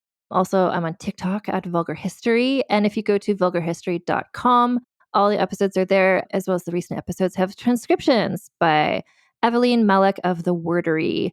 And we have a store, which is vulgarhistory.com/store, which is the link that works best for people in the US in terms of shipping costs. If you're international, vulgarhistory.redbubble.com works better in terms of shipping costs. I also have a newsletter, which perhaps by the time this episode comes out, I will have updated. It's a low pressure fun thing for me. So I have a lot on my plate right now vis-a-vis recording 6 hours of podcast about Mary Queen of Scots every day. But anyway, 3nicethings.substack.com is where you can follow my newsletter, which I will be doing more stuff with once this Mary Queen of Scots shenanigans is over. And I have a Patreon, which is patreon.com/AnnFosterWriter, where once I get to 500 people on Patreon, I am going to do So This Asshole John Knox as a special episode for the Patreons. And there's a new thing where if you can sign up for a trial so you can see what it's like before you commit. But anyway, if you pledge at least $1 a month, then you get early ad-free access to all episodes. And if you pledge at least $5 a month, you get the early ad-free access, as well as access to our special Patreon-only spin-off series. So there's So This Asshole. Allison recently joined me for just So These Guys. We did an episode about bushrangers, just Australian dirtbags. And Vulgar Peace Theater, where you and I and Lana Johnson talk about costume dramas in episodes that are nearly as long, that are longer than what this is, but not by much. Not by We'll much. be recording one this weekend, which means that I am talking to Anne for upwards of 8.5 hours this week.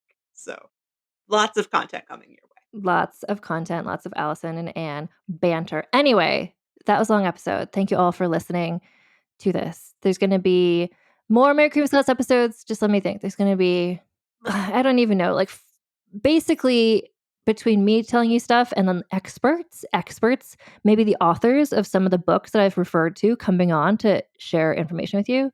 There's going to be at least 4 more episodes of Mary Queen of Scots content. So thank you all for listening. Until next time, keep your pants on and your tits out. Vulgar History is hosted, written, and researched by Anne Foster and edited by Christina Lumagi.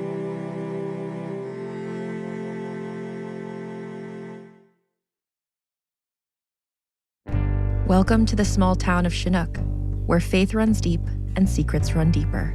In this new thriller, religion and crime collide when a gruesome murder rocks the isolated Montana community. Everyone is quick to point their fingers at a drug-addicted teenager, but local deputy Ruth Vogel isn't convinced. She suspects connections to a powerful religious group. Enter federal agent V.B. Laureau, who has been investigating a local church for possible criminal activity. The pair form an unlikely partnership to catch the killer, unearthing secrets that leave Ruth torn between her duty to the law, her religious convictions, and her very own family. But something more sinister than murder is afoot, and someone is watching Ruth. Chinook, starring Kelly Marie Tran and Sanaa Lathan. Listen to Chinook wherever you get your podcasts.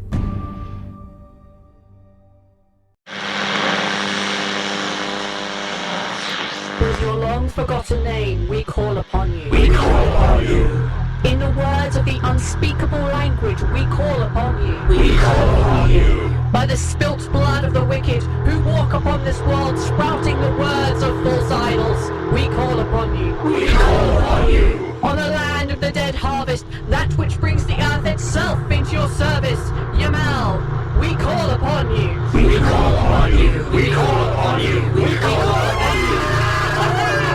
Yamal calls upon you. The Sprouting, a Call of Cthulhu actual play podcast by Blighthouse Studio. Find us on your podcatcher of choice.